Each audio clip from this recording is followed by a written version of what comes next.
Thank you Jesus, thank you father. दोस्तों जय मसीह, आप सभी का प्रभु यीशु मसीह के नाम में फिर एक और बार दूसरे दिन रेवलेशन स्टडी के ऊपर आप सभी का स्वागत करता हूं।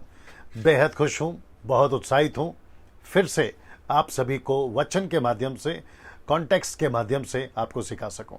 दोस्तों कल का प्रोग्राम, कल का पहला दिन मैं समझता हूं कि बम्पर ओपनिंग रहा और आप सभी ने बड़ी तादाद में उसे देखा, पसंद किया, शेयर किया।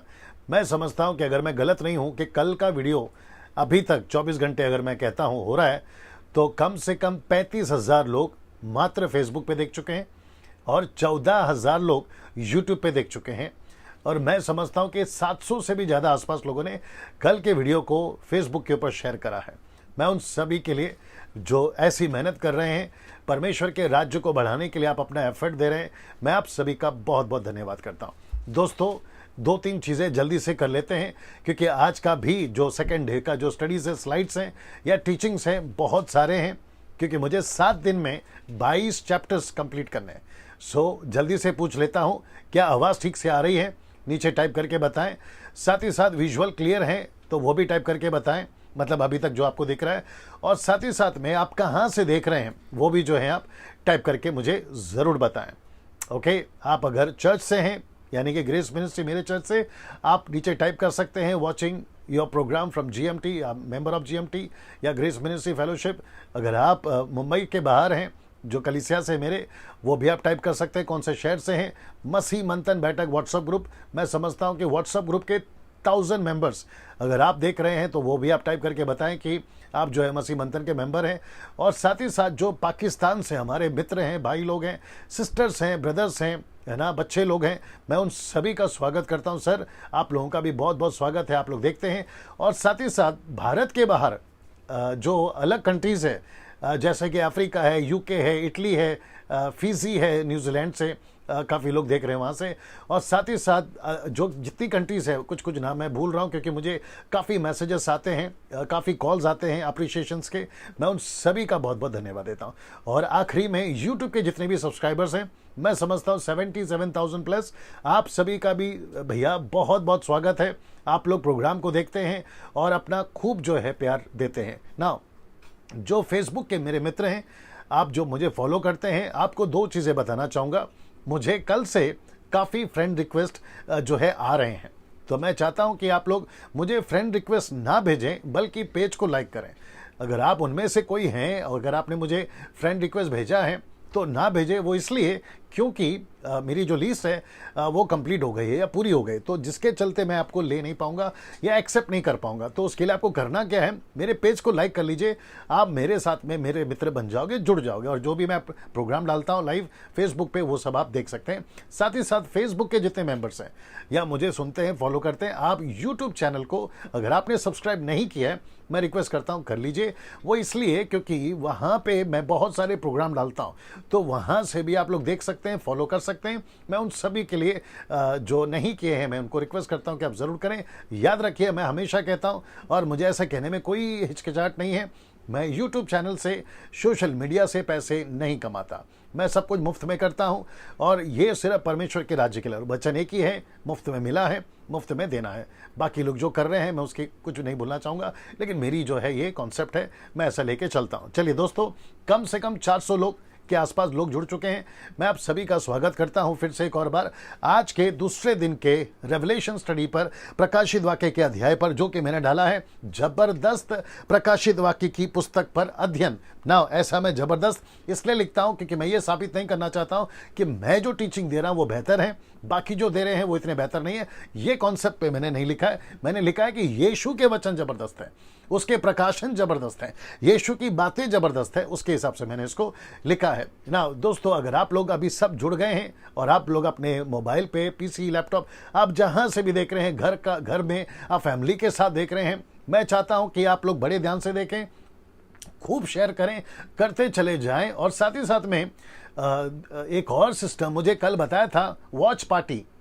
आप ये भी कर सकते हैं, आप जैसे अभी लगा रहे हैं तो वॉच पार्टी पे भी आप लोग जा सकते हैं, ताकि वहां से भी लोग जो है देख सकें और प्रभु के राज्य को बढ़ता हुआ देख सके और वचन में मजबूत हो सके। चलिए दोस्तों, मैं समझता हूं कि 3-4 मिनट का इंट्रोडक्शन हो गया है। अब यहां से मैं नहीं रुकूंगा और जो है सारी चीजें आपको बताता चला जाऊंगा। नीचे टाइप हो रहा है, आवाज सुना दो, मुझे सुना दो कैसा चल रहा है ना। 500 या 550 लोग जुड़ गए हैं। मैं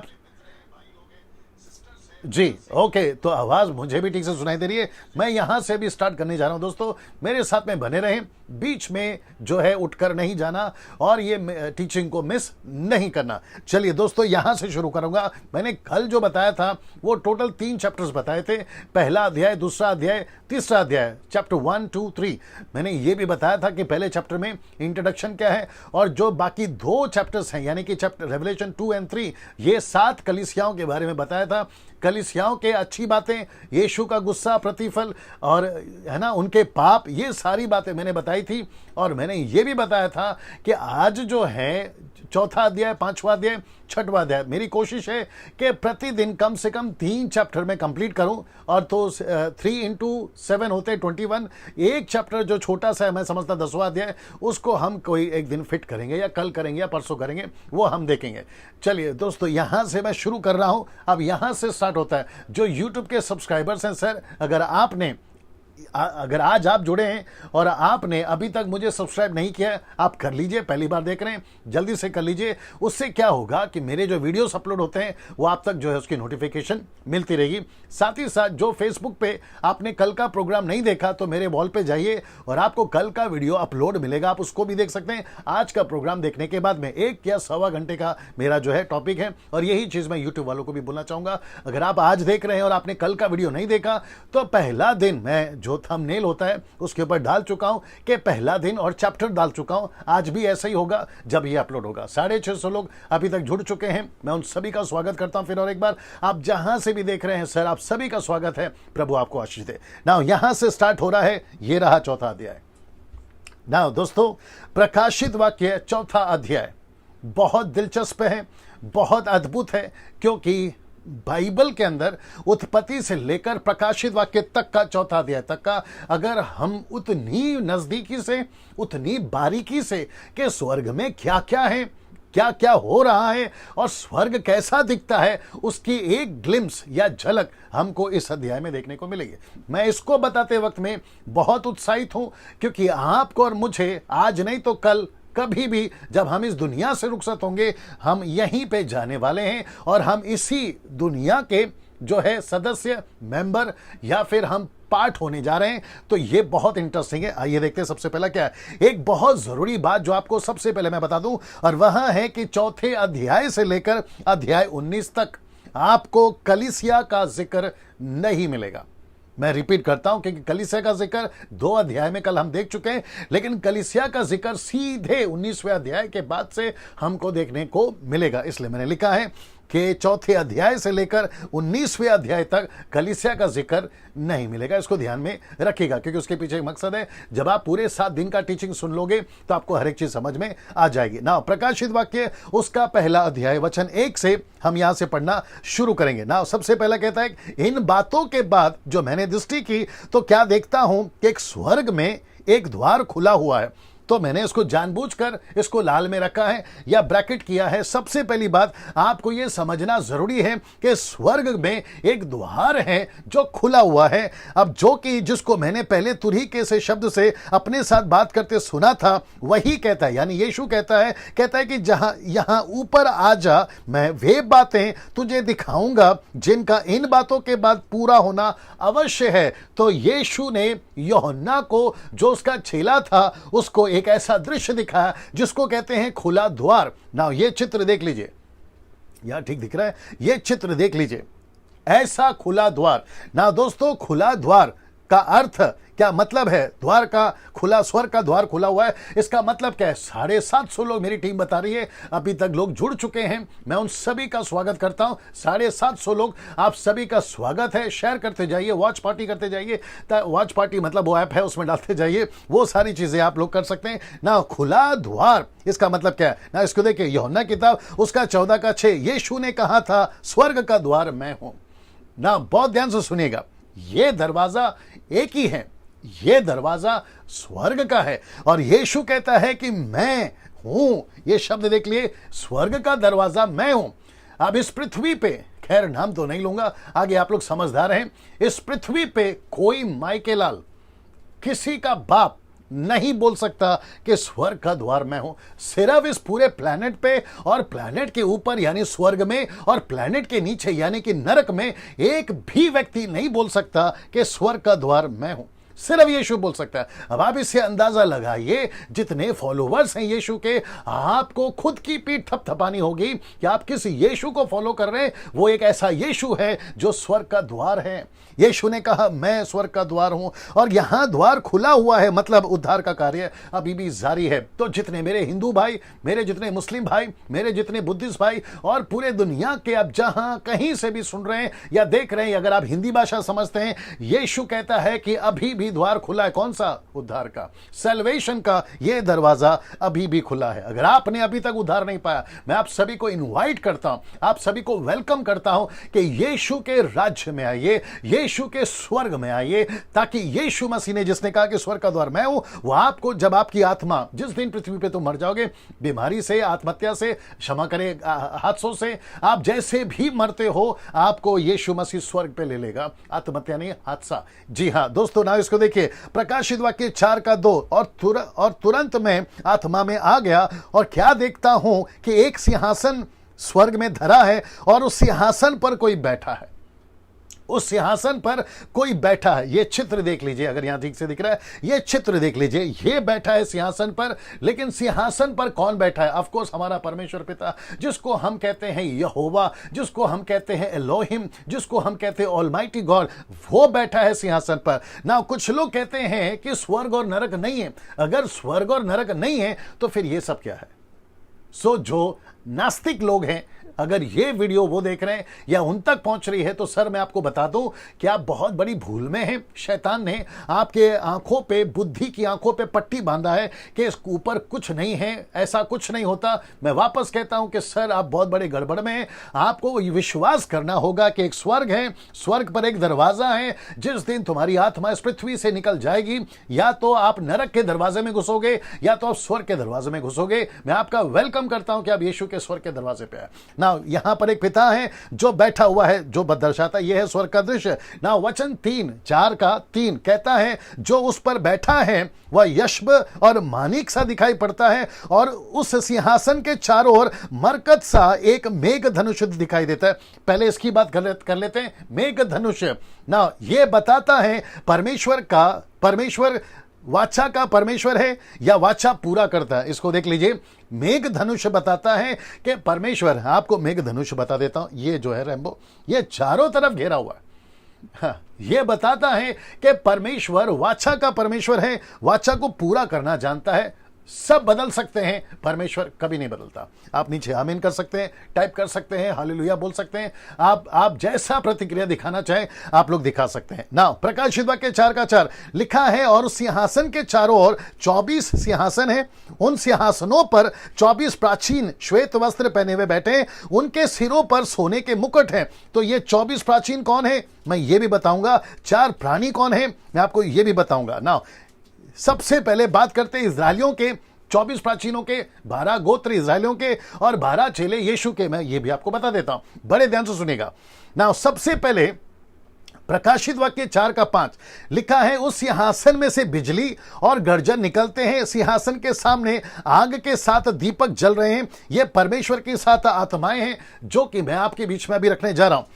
सिंहासन में से बिजली और गर्जन, इसको देख लेते हैं जो कि ऊपर लिखा है, सिंहासन में से बिजली और गर्जन। ये देख रहे हैं बिजली और गर्जन। मैं आपको इसको पहले समझा देता हूं। दूसरा शमूएल उसका 22वां अध्याय वचन 14 से 15 लिखा है, यहोवा आकाश में से गरजा। याद रखो, गरजा। फिर कहते हैं, परम प्रधान ने अपनी वाणी सुनाई, उसने तीर चला चला कर मेरे शत्रुओं को तितर बितर कर दिया। अब जरा ध्यान दीजिएगा इसको, और बिजली गिरा गिरा कर उसको परस्त कर दिया। इसका मतलब है जहां परमेश्वर बैठता है, मैं आपको चित्र वापस दिखा देता हूं, जहां परमेश्वर बैठता है, ये देख रहे हैं बिजली, अगर आप देख सके, ऐसा है आपका परमेश्वर। बड़े ध्यान से सुनिएगा, जितने वर्शिपर्स हैं, म्यूजिशियंस हैं, यीशु को प्रचार करने वाले लोग हैं। सर, ये है आपका परमेश्वर। जब आप परमेश्वर की उपस्थिति में आते हो, आपको बड़े भय के साथ, बड़े आदर के साथ, कांपते हुए, यशायाह की किताब का 6:2 कहता है, कांपते थर थराते हुए परमेश्वर के पास में आना है। और मैं समझता हूं कि आप जब सुन रहे हो, इस स्टडी को सुन रहे हो, फेसबुक, यूट्यूब, जहां से भी, आपके अंदर परमेश्वर के प्रति जो डर है वो पनपना चाहिए, आदर पनपना चाहिए। आपकी जो कॉन्सेप्ट है, आपकी जो विचारधारा है, अब वो बदलनी चाहिए। आपको कौन से डिनोमिनेशन ने परमेश्वर के बारे में कैसे प्रचार किया मुझे नहीं पता, लेकिन कम से कम वचन के आधार पर आपको समझना होगा, एक ऐसा परमेश्वर है जो बिजलियों के बीच में रहता है, जो सिंहासनों के बीच में रहता है, जो गर्जन के बीच में रहता है। हम उसका सामना नहीं कर पाएंगे अगर हम उल्टे सीधे काम करते हैं। अगर हम परमेश्वर के पक्ष में हैं, परमेश्वर हमारे पक्ष में ना। वापस आते हैं पहला सैमुएल की किताब में आ जाते हैं। दूसरा सैमुएल 22:14-15 कहता है, यहोवा आकाश से गरजा, परम प्रधान ने अपनी वाणी सुनाई, उसने तीर चला चलाकर शत्रु को तितर बितर कर दिया, बिजली गिरा गिरा कर। Can you believe this? बिजली गिरा गिरा कर ना। आग के साथ दीपक क्या बताते हैं? जो लगातार जल रहे हैं, आग के दीपक क्या बता रहे हैं? ये पवित्र आत्मा बड़े जोरों से काम कर रहा है, आत्मा बचाने का, कलीसिया स्थापना करने का। इसका मतलब है कि पवित्र आत्मा पृथ्वी पर अभी है, स्वर्ग में नहीं है, पृथ्वी पर है। और कहता है कि आग के साथ दीपक जल रहे हैं। ये शब्द को देख लीजिए, दीपक जल रहे हैं। इसका मतलब है जी, इसका मतलब है कि पवित्र आत्मा बड़े जोरों से काम कर रहा है।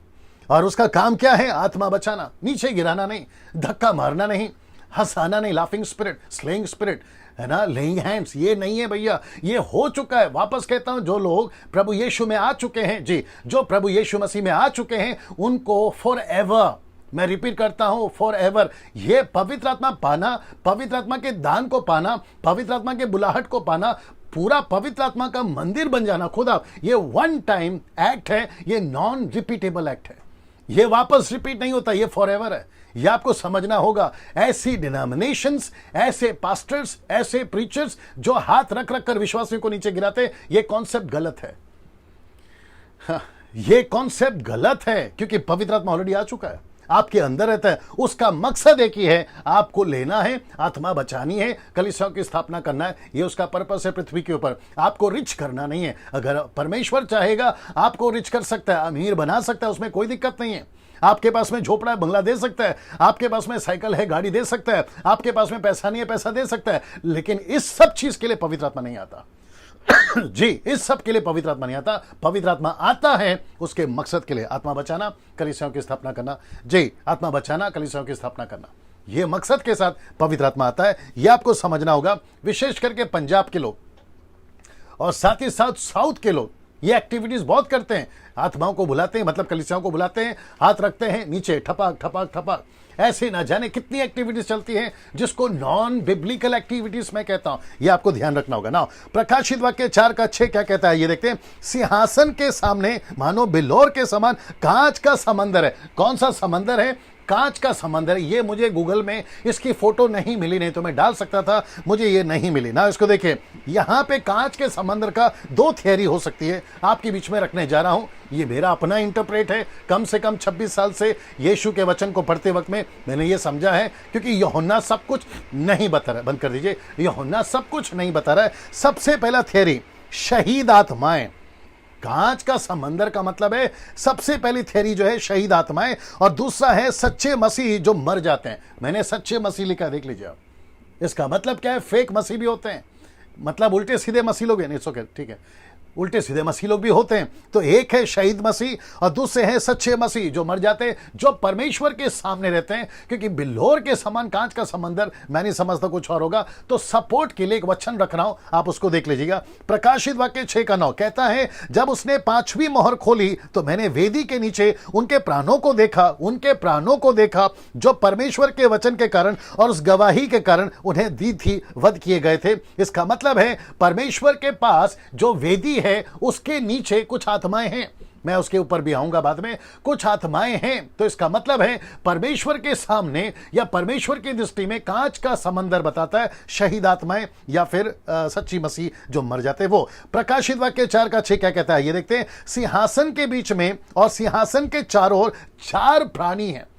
हाँ, आप लोग जब भी बाइबल पढ़ते हैं, खास करके प्रकाशित वाक्य, तो आप लोग यहां पे उलझ जाते हैं। ये 4 प्राणी कौन है जिसका चित्र मैं आपको अभी दिखाऊंगा, ये आप लोग उलझ जाते हैं। बट परमेश्वर का धन्यवाद हो कि आप सभी के लिए परमेश्वर ने अद्भुत प्रकाशन के साथ में ये स्टडी के माध्यम से आपके बीच में रखने के लिए कृपा दी है। मैं आपको बताने जा रहा हूं ये 4 प्राणी कौन है जिनके आगे पीछे आंखें ही आंखें हैं। तो सबसे पहले प्रकाशित वाक्य 4 का 7 पढ़ लेते हैं। लिखा है, पहला प्राणी सिंह के समान, दूसरा प्राणी का मुंह बछड़े के समान, तीसरा प्राणी का मुंह मनुष्य का सा, और चौथे प्राणी उड़ते हुए उकाब का।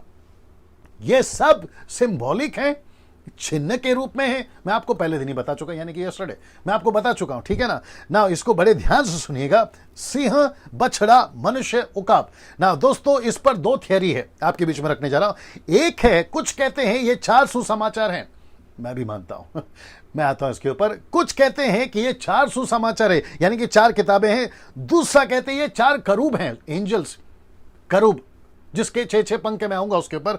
ये वो कहते हैं, ठीक है ना। सबसे पहले बात करते हैं पहले थियरी की। पहली थियरी में 4 सुसमाचार की आइए बात करते हैं। ये देख लीजिए, चित्र देख लीजिएगा आप लोग। पहले सबसे पहले है आपका सिंह, फिर उसके बाद में मनुष्य, फिर उसके बाद में उकाब, और ये रहा बछड़ा। लेकिन सीक्वेंस में मैं आपके बीच में रखने जा रहा हूं कि लाइन में पहला क्या आना चाहिए।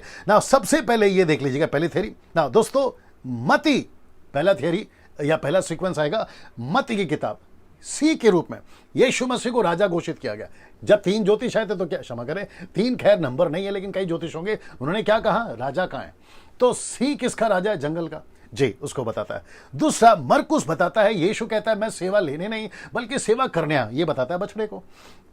तीसरा, लूका की किताब में मनुष्य का पुत्र, आप हर बार मनुष्य का पुत्र पढ़ेंगे, जो कि बताता है मनुष्य के रूप में। ये रहा चौथा, यीशु मसीह कहता है, यूहन्ना की किताब वाला कहता है परमेश्वर का पुत्र, ये हो गया उकाब। तो मैं वापस आता हूं इसके पास में। ये रहा मती की किताब, फिर उसके बाद में मरकुस का किताब, उसके बाद में मनुष्य यानी लूका की किताब, और ये रहा उकाब, यूहन्ना की किताब। सीक्वेंस में ऐसा आएगा दोस्तों, वापस आपको चित्र दिखा देता हूं। ये स्वर्ग में ऐसा 4 दिखाई दिया। अब ये इत्तेफाक है, कोइंसिडेंस है, मुझे नहीं पता, लेकिन यीशु के बारे में, यीशु के स्वभाव, यीशु के चरित्र, यीशु के कार्य को जो 4 किताबों ने रिकॉर्ड किया पृथ्वी के लिए, आपके और मेरे लिए, इसको यूहन्ना दर्शन के रूप में, सिंबॉलिक के रूप में, पिक्चर या चिन्ह के रूप में ये 4 प्राणियों को देखता हो, ये 4 प्राणियों को देखता है। कितना अद्भुत है, कितना अमेजिंग है। परमेश्वर का कनेक्शन, यीशु का कनेक्शन ओल्ड टेस्टमेंट से न्यू टेस्टमेंट तक कहीं ना कहीं आपको मिलता चला जाएगा, उसमें यह कड़ी है दोस्तों। आगे बढ़ते हैं, इसको देखिए। ये 4 सुसमाचार की पुस्तकें हैं जो यीशु के 4 स्वभाव को बताती है। देख लीजिए इसको, जी, ये 4 स्वभाव को बताती है। मैंने आपको अभी बता दिया, ये यीशु के चरित्र को बताती है दूसरी थियरी, उसके ऊपर भी आ जाता हूं, दोनों ऑप्शन रखता हूं, आपको जो ठीक लगे आप वो समझिए 4 करूब की दूसरी थ्योरी कौन सी है, 4 करूब का मतलब है स्वर्गदूत, एंजल्स। इसको देखिए, ऐसा एक चित्र एक व्यक्ति उसने देखा, आपके बीच में रखने जा रहा हूं। पहला ये देख लीजिए, ये टोटल डिफरेंट है, आपस में जुड़े हुए हैं, देख लीजिएगा। हेzekiel की किताब, उसका पहला अध्याय वचन 10, जो कि कहता है कि उनके सामने के मुखों का रूप मनुष्य का सा था, मनुष्य का था, ये देखिए सामने का रूप। फिर कहता है उन 4 के दाहिने और की मुख सी का, फिर कहता है भाई और के मुख बैल के से था, यानी बछड़े के, फिर 4 के पीछे के मुख उकाब के पक्षी का था। तो इसका मतलब है, ये चित्र देख लीजिए आप, आपको हूबहू हेzekiel लिखने वाला ये दृश्य को देखता है और उसका वो वर्णन करता है। कितनी अमेजिंग है कि ओल्ड टेस्टमेंट में हेzekiel की पुस्तक में मती, मरकुस, लूका, यूहन्ना, यीशु के 4 स्वभाव, ये यीशु के 4 गुण दिखाई देते हैं इसको देखिए दोस्तों, एग्जैक्टली ये चित्र अगर आपको दिख रहा होगा, एग्जैक्टली ये चित्र हेzekiel का 10 का 20 में क्या कहता है, देखिए, ये वे ही जीवधारी हैं जो मैंने कबार नदी के पास इज़राइल के परमेश्वर के नीचे देखे थे, नदी के नीचे परमेश्वर के सामने देखे थे, और मैंने जान लिया कि ये करूब है।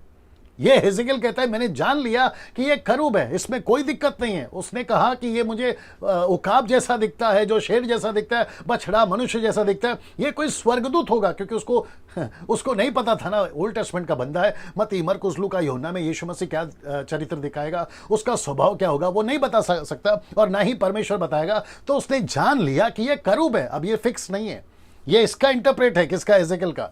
ये एजेकिएल का इंटरप्रेट, कुछ लोग कहते हैं कि देखो एजेकिएल ने कहा, एजेकिएल का इंटरप्रेट है, ये उसकी अपनी भाषा है, लेकिन क्या परमेश्वर ने कहा कि भैया जो तू देख रहा है वो वाकई में करूब है? तो ये थ्योरी को भी आपको समझना होगा।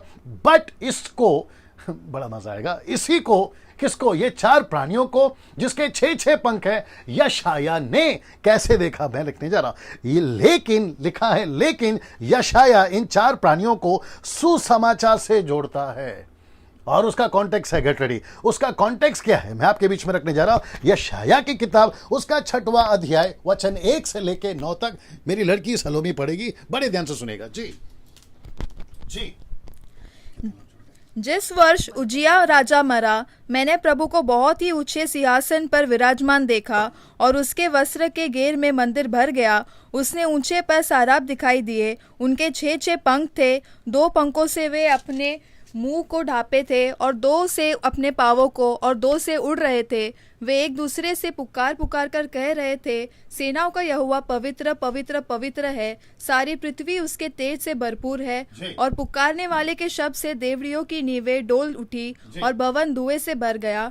तब मैंने कहा, हाय हाय, मैं नष्ट हुआ, क्योंकि मैं अशुद्ध होठ वाला मनुष्य हूँ और अशुद्ध होठ वाला मनुष्य के बीच में रहता हूँ, क्योंकि मैंने सेनाओं के यहोवा महाराजा धीरज को अपनी आंखों से देखा है। तब एक साराप हाथ में अंगारा लिए हुए, जिसे उसने चिमटे से वेदी पर से उठा लिया था, मेरे पास उड़ कर आया। उसने उनसे मेरे मुंह को छूकर कहा, देख, इसने तेरे होठों को छू लिया है, इसलिए तेरा अधर्म दूर हो गया और तेरे पाप क्षमा हो गए। तब मैंने प्रभु का यह वचन सुना, मैं किसको भेजूं और हमारा ओर से कौन जाएगा? तब मैंने कहा, मैं यहाँ हूँ, मुझे भेज। Okay, that's it. तो इसका मतलब है दोस्तों, बड़े ध्यान से सुनेगा। आपने 9 कंप्लीट नहीं किया, कर लीजिए जी। उसने कहा, जा और इन लोगों से कह, सुनते ही रहो परंतु न समझो, देखते ही रहो परंतु न बुझो। ओके, तो इसका मतलब है कि यहाँ पर जो यहोशू है वो कह रहा है कि मैं किसको भेजूं। उसने आवाज को सुना, ये एलोहिम बात करे, पिता पुत्र पवित्र आत्मा, लेकिन यशाया कहता है मुझे भेज, मैं जाऊंगा। तो उसने कौन से करूब देखे? उसने कौन से करूब देखे? उसने 4 प्राणी देखे, उसने 6 पंख देखे। प्रकाशित वाक्य 4:8 में आपको पता चल जाएगा कि 6 पंख है, 6 क्या बोलते हैं उसको, विंग्स, 6 पंख हैं। किसको? उन स्वर्गदूतों को। तो इसका मतलब है कि यहाँ पे जो आप चित्र देख रहे हैं, इनको भी 6 पंख है। अभी हेजेकिएल अलग देखता है, यशाया अलग देखता है, इसलिए मैंने कहा कि कॉन्टेक्स्ट को आपको समझना होगा, कॉन्टेक्स्ट को आपको समझना होगा। सो इसलिए लिखा है चेक द कॉन्टेक्स्ट। इसका मतलब है कि वो स्वर्गदूत, ये 4 प्राणी, इनका कनेक्शन किसके साथ में है? सुसमाचार से। कहां लिखा है? मैंने आपको अभी पढ़वा दिया वचन 8 और 9 में, इसी का 8 और 9 में। वचन कौन सुनाएगा? मैं किसको भेजूं? तो इसका मतलब है सुसमाचार की बात हो रही है। तो ये रहा 4 प्राणियों का खुलासा या इंटरप्रेट। 2 थियरी में आपको बता दिया, आपको जैसा ठीक लगे आप उसको ले सकते हैं और अपना जो है जीवन जी सकते हैं। नाउ जिनके आगे पीछे आंखें ही आंखें, अब ये क्या है? चारों तरफ आंखें, पंख के चारों तरफ आंखें, उनका जो पूरा शरीर है उसमें आंखें ही आंखें। कितनी अद्भुत बात है ना। इसको देखिए, यह दर्शाता है, पहला एक प्रभु के ज्ञान को बताता है, चारों तरफ आंखें आंखें ज्ञान को बताता है, और दूसरा प्रभु की दृष्टि को बताता है। यह वचन का है, सपोर्ट के लिए दे रहा हूं। पहला पत्र 3:12 कहता है, क्योंकि प्रभु की आंखें धर्मियों पर लगी रहती हैं, उसके कान उनकी विनती की ओर लगी रहती हैं, परंतु प्रभु बुराई करने वालों के विमुख रहता है। तो इसका मतलब है कि प्रभु की आंखें चारों तरफ हैं। ये भी बताता है यीशु कौन है? वचन। इसलिए तो लिखा यूहन्ना 1:1 में, आदि में वचन था, वचन परमेश्वर के साथ और वचन परमेश्वर ही था। तो वचन ही यीशु है, यीशु ही वचन है। तो यीशु सब देखता है, परमेश्वर सब देखता है। हम कहीं नहीं बच सकते परमेश्वर के नजर से। पहाड़ पे चले जाओ, पहाड़ के पीछे छुप जाओ, चाइना वॉल के पीछे छुप जाओ, तो भी आप बच नहीं सकते। पानी में चले जाओ तो भी नहीं बच सकते। तरशीश को भाग गया था यूहन्ना, उसको लगा परमेश्वर नहीं देख सकता, लेकिन वहां तक परमेश्वर की आंखें गए। अद्भुत है परमेश्वर, सर्वव्यापी है, ओमनी पोटेंशियल गॉड, एक टाइम पे सब जगह रह सकता है। वो अद्भुत कार्य परमेश्वर है, और ऐसे परमेश्वर को हम स्वीकार कर रहे हैं, कितनी बड़ी बात है। इसलिए तो कहता है कि घमंड करो कि तुमको पैसे का, ताकत का, बुद्धि का नहीं, यहोवा को जानने का घमंड है। कितनी अद्भुत बात है ना।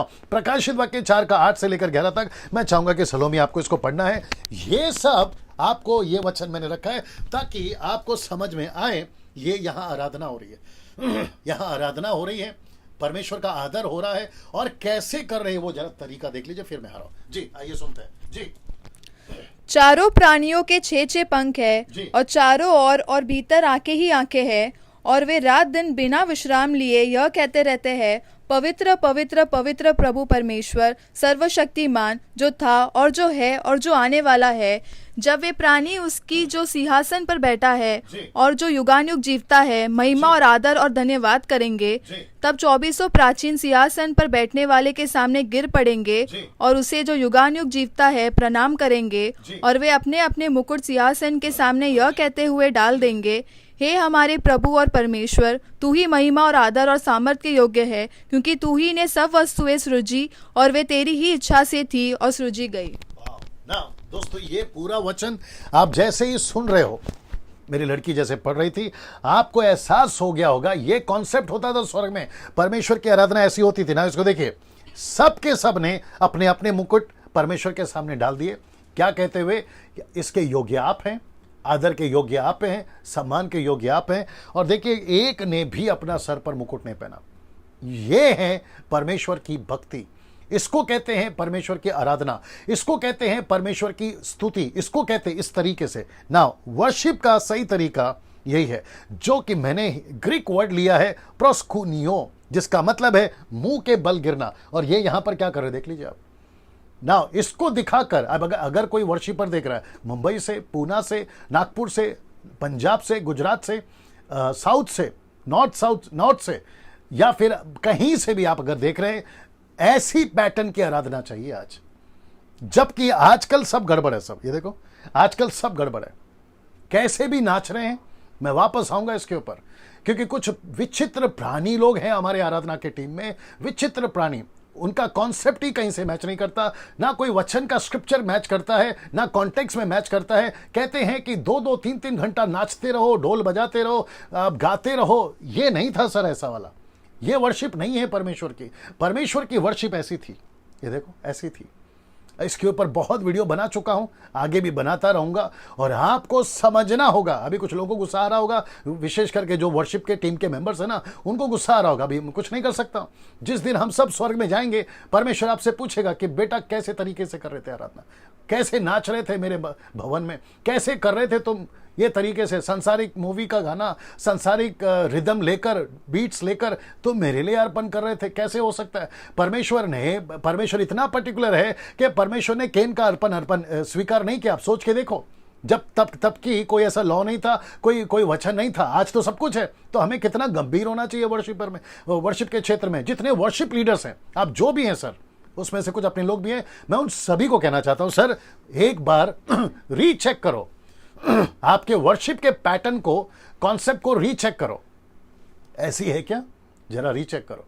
अगर ऐसी नहीं है, जितना जल्दी हो सके आपको चेंज करना है, क्योंकि पूरे बाइबल के अंदर, खास करके न्यू टेस्टमेंट में, आपको विचित्र टाइप की जैसी आजकल चल रही है वैसे नहीं मिलेगी। इसके लिए बीच में रख रहा हूं। ये रहा 5वां अध्याय, यानी कि 4था हम कंप्लीट कर चुके हैं। आशा करता हूं कि आपको सारे जो कॉन्सेप्ट है वो समझ में आ गए होंगे। यूट्यूब पे, फेसबुक पे अपलोड हो जाएगा, वापस से आप लोग सुन लीजिएगा और बातों को समझ लीजिएगा, क्योंकि मेरे पास में जो वक्त सीमा है उसी के हिसाब से मुझे चलना होगा। आज मैं सिर्फ 1.5 घंटा बात करूंगा। मुझे कुछ लोगों ने कहा था कि आप 1 घंटे में खत्म कर रहे हैं, मैं 1.5 घंटा तक आज लेकर चलूंगा। प्रकाशित वाक्य 5वां अध्याय, इस पर आते हैं ना। प्रकाशित वाक्य का 5वां अध्याय वचन 1 से लेकर 5 तक में आइए सुनते हैं यहां पर क्या बातें। यीशु के महत्व को बताता है, उसका मरना कितना जरूरी था वो बताता है, उसका जी उठना कितना जरूरी था वो बताता है, और मोहर खोलना कितना जरूरी है उसको बताता है। आइए एक बार उसको सुन लेते हैं। जी जी।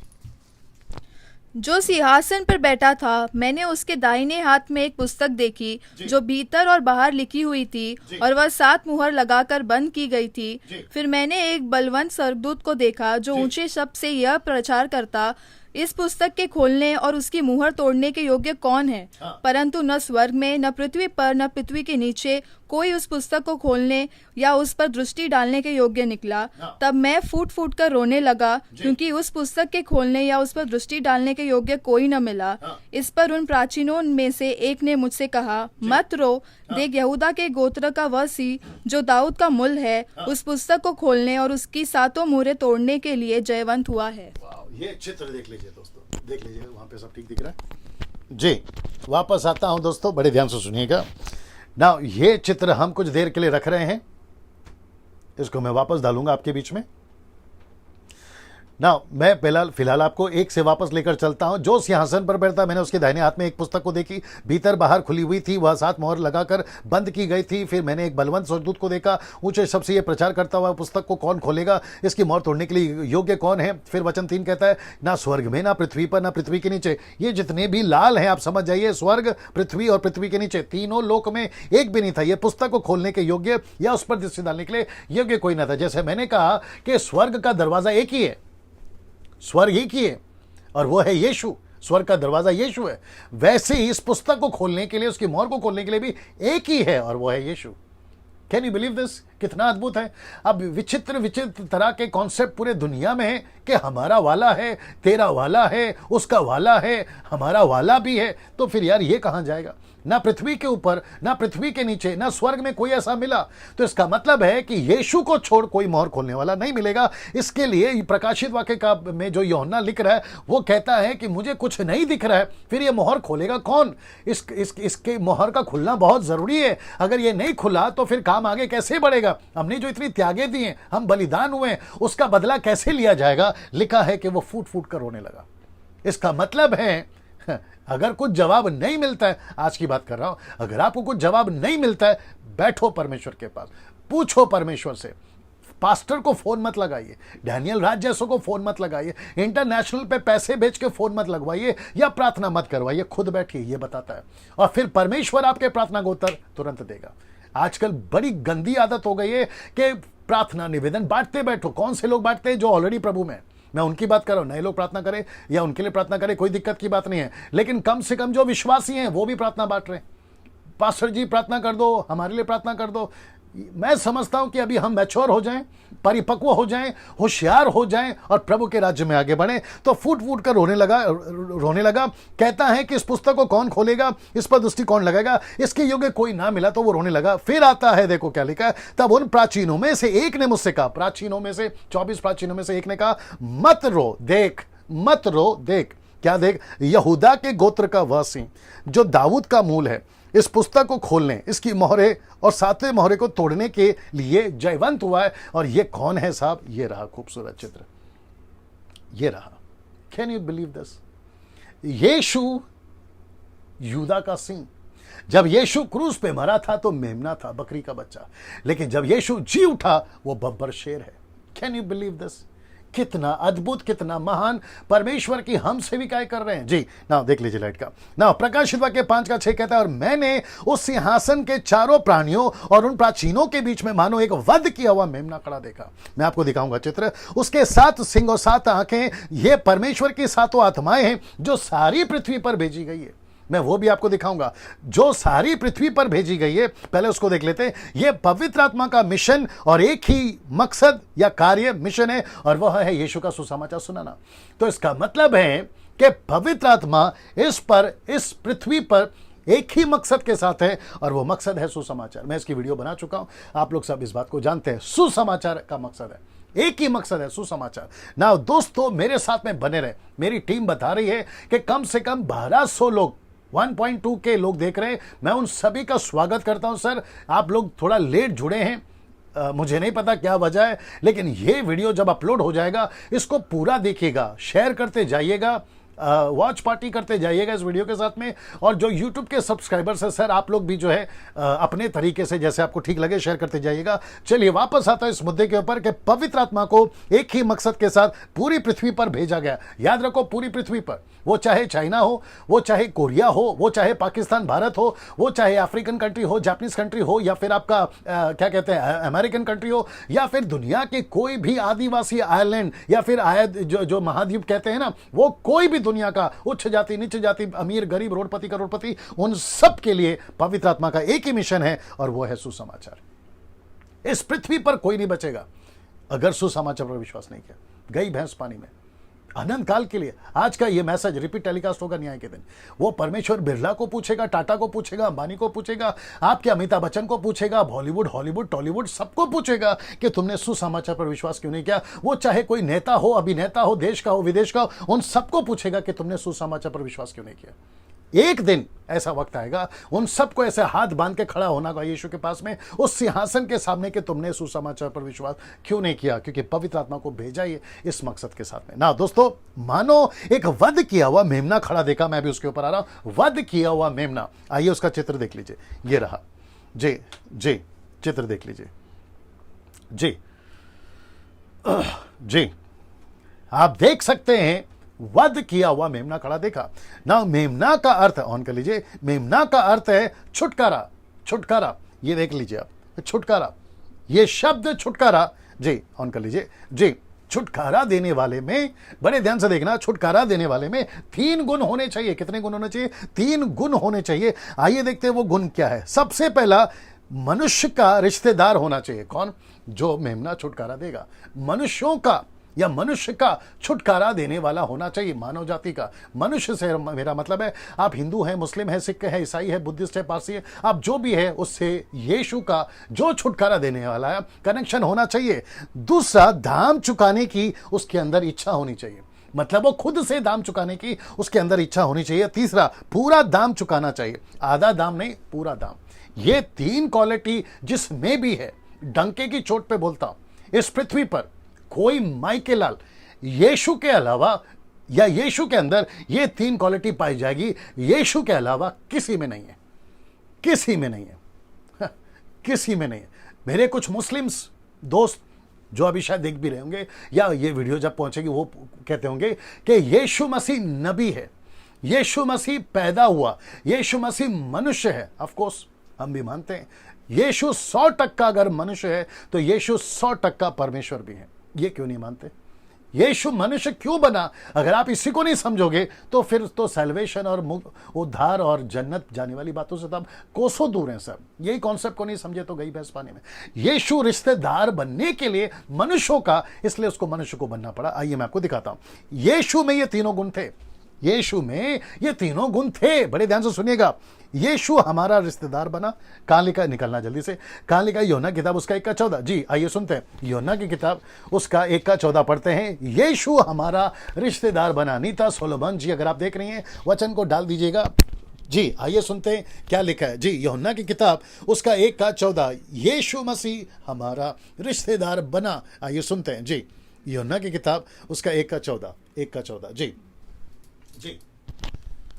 और वचन देहधारी हुआ और अनुग्रह और सच्चाई से परिपूर्ण होकर हमारे बीच में डेरा किया, और हमने उसकी ऐसी महिमा देखी जैसे पिता की एकलौते की महिमा। वापस पढ़ो, वापस पढ़ो, वापस पढ़ो।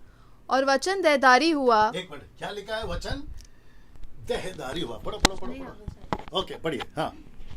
और वचन देहधारी हुआ जी, और अनुग्रह और सच्चाई से परिपूर्ण होकर हमारे बीच में डेरा किया। शब्द है पहला यूहन्ना 1:14, वचन देहधारी हुआ, मतलब ही बिकेम ए फ्लैश, मनुष्य बना। ये बताता है उसको आगे। और हमने उसकी ऐसी महिमा देखी, ऐसी महिमा देखी जैसे पिता के इकलौते की महिमा। तो इसका मतलब है, मैंने क्या कहा था, उसको रिश्तेदार होना होगा। किसका? मनुष्य का। इसका मतलब है वो परमेश्वर के तरफ से आया हुआ मनुष्य का रिश्तेदार होना चाहिए, क्योंकि पेनल्टी जो है वो परमेश्वर को भरनी है। Can you believe this? Supreme court को नहीं, परमेश्वर को। गुनहगार परमेश्वर के, सुप्रीम कोर्ट के नहीं या किसी कंट्री के कोर्ट के नहीं। हम परमेश्वर के गुनहगार हैं। तो परमेश्वर की तरफ से एक ऐसा व्यक्ति आना चाहिए जो रिश्तेदार हो। इसके ऊपर बहुत कुछ बात कर सकता हूं लेकिन वक्त की कमी है, ठीक है ना। यीशु मसीह रिश्तेदार बना। किसका? मनुष्य का। हिंदू का बना, मुस्लिम का बना, सिख का बना, ईसाई का बना, अमीर का बना, गरीब का बना, देश का बना, विदेशी का बना, वो दुनिया का कोई भी इंसान हो, यीशु सबका रिश्तेदार बना। कैसे बना? मरियम के कोख से पैदा होकर, इंसान बनकर। इसलिए लिखा है कि उसको इंसान बनकर आना जरूरी था। दूसरा, आइए देखते हैं, दाम चुकाने की इच्छा थी। यशायाह की किताब उसका 53 पढ़ते हैं। लिखा है कि उसके अंदर दाम चुकाने की इच्छा होनी चाहिए। जी, यशायाह की किताब उसका 53, the book of Isaiah chapter 53 verse 7। First, पहला इंग्लिश में बोल देता हूं ये वाला, first John, the book of John chapter 1 verse 14। आइए सुनते हैं आइजाया 53:7 जी। वह सताया गया तो भी वह सहता रहा और अपना मुंह न खोला। जिस प्रकार भेड़ वध होने के समय और बेड़ी उन खतरने के समय चुपचाप शांति रहती है, वैसे ही चुपचाप से शांत रहती है जी, वैसे ही उसने भी अपना मुंह न खोला। जी। वापस पढ़िए, वापस पढ़िए। वह सताया गया जी। तो भी वह सहता रहा जी। और अपना मुंह न खोला। जी। जिस प्रकार भेड़ वध होने के समय और भेड़ी ऊन कतरने के समय चुपचाप शांत रहती है, जी। वैसे ही उसने भी अपना मुंह न खोला। ओके, बड़े ध्यान से सुनिएगा। 2 हफ्ता पहले मैं जब वीडियो बना रहा था sons of God and daughters of men, तो कुछ विचित्र लोग आ गए थे उसमें कमेंट्स करते हुए। शायद आप लोग जानते भी होंगे, आप लोगों ने देखा भी होगा। तो उनमें से कुछ कमेंट्स ऐसे थे, जो यीशु खुद को नहीं बचा सका वो हमको क्या बचाएगा, ऐसा एक लाइन था। अगर ऐसे विचित्र प्राणी अगर अभी देख रहे हैं या फिर भविष्य में जब भी ये वीडियो चल रहा होगा तब देख रहे होंगे कि सर मैं आपको बताना चाहता हूं कि यीशु जानबूझकर चुप रहा, क्योंकि लिखा है दाम चुकाने की इच्छा होनी चाहिए। एक ऐसी मौत मरा जो इस प्लेनेट के ऊपर अभी तक कोई ऐसी मौत नहीं मरा यीशु के अलावा। और ऐसी मौत मरने के लिए, ऐसा मेमना बनने के लिए, ऐसा मेमना बनने के लिए, ऐसा मौत मरने के लिए यीशु मसीह को चुपचाप रहना जरूरी था। अब उनको कौन समझाए उनको कौन समझाए कि यीशु चुप क्यों है, जबकि पिलातुस पूछ रहा है, हेरोदेस राजा पूछ रहा है, वहां के कैफा, हन्ना सब पूछ रहे हैं। कम से कम 4 कोर्ट में यीशु मसीह का फैसला चला। वो सब पूछ रहे हैं, अगर तू कहेगा, पिलातुस ने तो कहा एक्सक्यूज मी, वो कहता है, पिलातुस कहता है, अगर तू कहता है मैं अभी तुझे रिहा कर दूंगा, कम से कम एक बार बोल तो सही। लेकिन बाइबल रिकॉर्ड करती है कि वो चुप रहा। और अभी आपने पढ़ा यशायाह की किताब में कि यीशु मसीह कहता है वो चुप रहा। उन कतरने वाला भेड़िया जैसा होता है, क्षमा करें, भेड़ जैसा होता है ना, मेमना, वो चुप रहता है, वैसा यीशु चुप रहा। ये दर्शाता है कि यीशु की इच्छा थी कि वो मौत मरे। किसके लिए? डैनियल राज के लिए। किसके लिए? जो अभी आप लोग देख रहे हैं उसके लिए। किसके लिए? जो भविष्य में उद्धार पाएंगे उनके लिए। यीशु को यह मौत से होकर गुजरना जरूरी था मेरे दोस्त। ना इसको देखिए, पूरा दाम चुकाया। इब्रानी किताब उसका 9 का 12 पढ़ते हैं, आइए सुनते हैं। इब्रानी किताब 9 का 12, the book of Hebrew chapter 9 verse 12। जी जी जी, the book of Hebrew chapter 9 verse 12। जी, पूरा दाम चुकाना चाहिए, ये शर्त है। तीसरा जी, और बकरों और बछड़ों के लहू के द्वारा नहीं, जी, पर अपने ही लहू के द्वारा एक ही बार पवित्र स्थान में प्रवेश किया और अनंत छुटकारा प्राप्त किया। सही, उसने पूरा दाम चुकाया। और क्रूस के ऊपर यीशु मसीह ने क्या कहा? पूरा हुआ, इट इज फिनिश्ड, पूरा हुआ। तो इसका मतलब है ये 3 शर्तें हैं मानव जाति को छुटकारा देने का। ये 3 शर्तें हैं। तो मेमना यीशु मसीह वो स्क्रोल को, वो मोहर को तोड़ने के लिए, माफ करिए, वो मोहर को तोड़ने के लिए, उस पुस्तक को खोलने के लिए योग्य कौन है? एक ही व्यक्ति है, उसका नाम है यीशु मसीह। मुझे घमंड है इस वक्त प्रचार करते वक्त में कि मैं यीशु को मानता हूं जो ऐसा है। जितने व्यूवर्स हैं, आप फेसबुक यूट्यूब पे देख रहे हैं, अगर आप यीशु के फॉलोवर्स हैं, आपका पीठ थपथपाइए। आपको घमंड होना चाहिए कि आप ऐसे यीशु मसीह की आराधना करते हैं, आप यीशु मसीह के पीछे चलते हैं। कितनी अद्भुत बात है। जब आप सड़क पे चलते हो, सीना ऊपर, सीना तान के, सर ऊपर करके चलिए कि आप यीशु मसीह के फॉलोवर्स हैं। ऑफिस में काम करते डंके की चोट पे बताइए कि आप यीशु के फॉलोवर हैं। आप घर पर रहते रिश्तेदारों को बताइए आप यीशु के फॉलोवर हैं। आप सड़क में दोस्तों से मिलते उनको डंके की चोट पे बताइए कि आप यीशु मसीह के फॉलोवर हैं। आप कोई बिजनेस करते हैं, आपके बिजनेस पार्टनर को बताइए कि आप यीशु मसीह के फॉलोवर हैं। आपको शर्म नहीं करना है, आपको नहीं डरना है किसी के बाप से इस पृथ्वी के ऊपर, क्योंकि आप एक ऐसे परमेश्वर की आराधना कर रहे हैं जो इतना अद्भुत है। Can you believe this? नीचे टाइप कर सकते हैं आमीन, हालेलुया, थंब वाला, जैसे आपको रिएक्ट करना है आप लोग कर सकते हैं, क्योंकि अद्भुत बातें परमेश्वर आपके बीच में रख रहा है ना। उसके 7 सिंह और 7 आंखें थी। ये चित्र देख लीजिए, 7 सिंह 7 आंखें। ये क्या है मैं बताने जा रहा हूं। ये परमेश्वर की 7 आत्माएं हैं जो सारी पृथ्वी पर भेजी गई है। सी दिस, सारी पृथ्वी पर भेजी गई है। ये है यीशु मसीह, ये है आपका यीशु मसीह, जिसके 7 सिंह हैं, 7 आंखें हैं, जो ये 7 आत्माएं बताती हैं जो सारी पृथ्वी पर भेजी गई है ना। इसको देखिए, प्रकाशित वाक्य 5 का 7। वक्त को ध्यान में रखते हुए बात करूंगा, क्योंकि मैं अभी दूसरे चैप्टर मतलब 5वें चैप्टर पे हूं, फिर एक 6वां चैप्टर जो कि अद्भुत है उसके ऊपर आऊंगा। जो कि प्रकाशित वाक्य 5 का 7 कहता है, उसने आकर उसके दाहिने हाथ से जो सिंहासन पर बैठा था वह पुस्तक ले ली। ये चित्र देख लीजिए, ये चित्र देख लीजिए। उसने जो सिंहासन पर, यानी कि परमेश्वर जो बैठा था सिंहासन पर से वो पुस्तक ले ली। ये रहा पुस्तक, यानी कि वो पुस्तक, यानी कि जो मोहर है, 7 सील्स जिसको हम कहेंगे, जिसकी स्टडी हम करेंगे, ये ले ली। कहता है कि उसने आकर ले ली। अब इसको देखिए, इसको देखिए, प्रकाशित वाक्य 5 का 5वां अध्याय 8 से लेकर 10 तक में लिखा है, जब उसने पुस्तक ले ली तो वो चारों प्राणी 24 प्राचीन उस मेमने के सामने गिर पड़े। किसके सामने? मेमने के सामने। कौन किसकी आराधना करता है? परमेश्वर की। ये मेमने, चार प्राणी, अगर यीशु मसीह परमेश्वर नहीं है, अगर वो गॉड नहीं है, तो उसके सामने क्यों गिर गए भैया? कुछ लोग कहते हैं यीशु मसीह नबी है, कुछ लोग कहते हैं यीशु मसीह परमेश्वर हो ही नहीं सकता। यहोवा विटनेस वाले कहते हैं वो यीशु नहीं, वो यीशु परमेश्वर हो ही नहीं सकता। फिर ये दंडवत कैसे कर रहे हैं? माता यरूशलेम वाले कहते हैं ऊपर एक माँ है, ऊपर एक बाप है, यीशु है ही नहीं है। कि कहां से आ गए यार तुम लोग? कहां से आ गए तुम लोग? माता यरूशलेम वालों, कहां से पढ़ते हो बाइबल? कौन से कॉन्टेक्स्ट में पढ़ते हो बाइबल? यीशु को देखो आराधना हो रही है, वो भी लिखा है स्वर्ग में उसके सामने गिर पड़े ना। इसको देखिए, हर एक के हाथ में वीणा, धूप से भरे हुए सोने के कटोरे, ये तो पवित्र लोगों की प्रार्थनाएं हैं। मेरे पास में वक्त की कमी है सर, नहीं तो मैं इसमें जा सकता था। इतना सा बोलूंगा, आपकी एक भी प्रार्थना, सिस्टर्स, ब्रदर्स, आप जो भी हैं, आपकी एक भी प्रार्थना परमेश्वर बेकार जाने नहीं देगा। अगर वो प्रार्थना जेन्युइन है, सच्ची है, ईमानदारी है, आपकी एक भी प्रार्थना को बेकार जाने नहीं देगा ना। आगे देखिए, ये वह नया गीत गाने लगे कि तू इस पुस्तक की लेने, उसकी मोहरें खोलने के योग्य, क्योंकि तूने वध होकर, बड़े शब्द को ध्यान दीजिएगा, तूने वध होकर अपने लहू से, क्या लिखा है बड़े ध्यान से देखना, लिखा है कि तूने अपने लहू से हर कुल, भाषा, लोग, जाति में से परमेश्वर के लिए लोगों को मोल लिया है। उन्हें हमारे लिए, परमेश्वर के लिए एक राज्य और एक याजक बना दिया। वे पृथ्वी पर राज्य करते हैं, अभी कर रहे हैं। यूहन्ना के टाइम पे ये चारों लोग, ट्राइब, लैंग्वेज, पीपल, नेशन, ये अभी पृथ्वी पे राज्य कर रहे हैं। इसलिए वो कहता है वो पृथ्वी पे राज कर रहे हैं, यानी अभी की बात हो रही है। Can you believe this? तो स्वर्ग में जो चित्र देखा था, दर्शन देखा था, उसके हिसाब से ये कुल, भाषा, लोग, जाति, ट्राइब, लैंग्वेज, पीपल, नेशन अभी पृथ्वी पर है जैसे आप और हम हैं। कितना कनेक्शन है, देखिए कितनी कनेक्टिविटी है, वो देख लीजिएगा ना। इसको देखिएगा, प्रकाशित वाक्य 5:11 क्या कहता है? जब मैंने देखा तो सिंहासन और उन प्राणियों और उन प्राचीनों के चारों ओर बहुत से स्वर्गदूतों का शब्द सुना, जिनकी गिनती लाखों और करोड़ों में, मिलियंस, बिलियंस में। किसकी गिनती? स्वर्गदूतों की। मैं इसके ऊपर भी आ रहा हूं कि स्वर्गदूत कितने हैं और क्या क्या है स्वर्गदूत, ठीक है ना, इसके ऊपर भी आऊंगा। लेकिन लाखों की तादाद में स्वर्गदूत हैं। मैं पिक्चर ढूंढ रहा था गूगल में, लेकिन मुझे नहीं मिला। लेकिन कल्पना करिए कि लाखों करोड़ों स्वर्गदूत परमेश्वर की आराधना दिन रात करते हैं।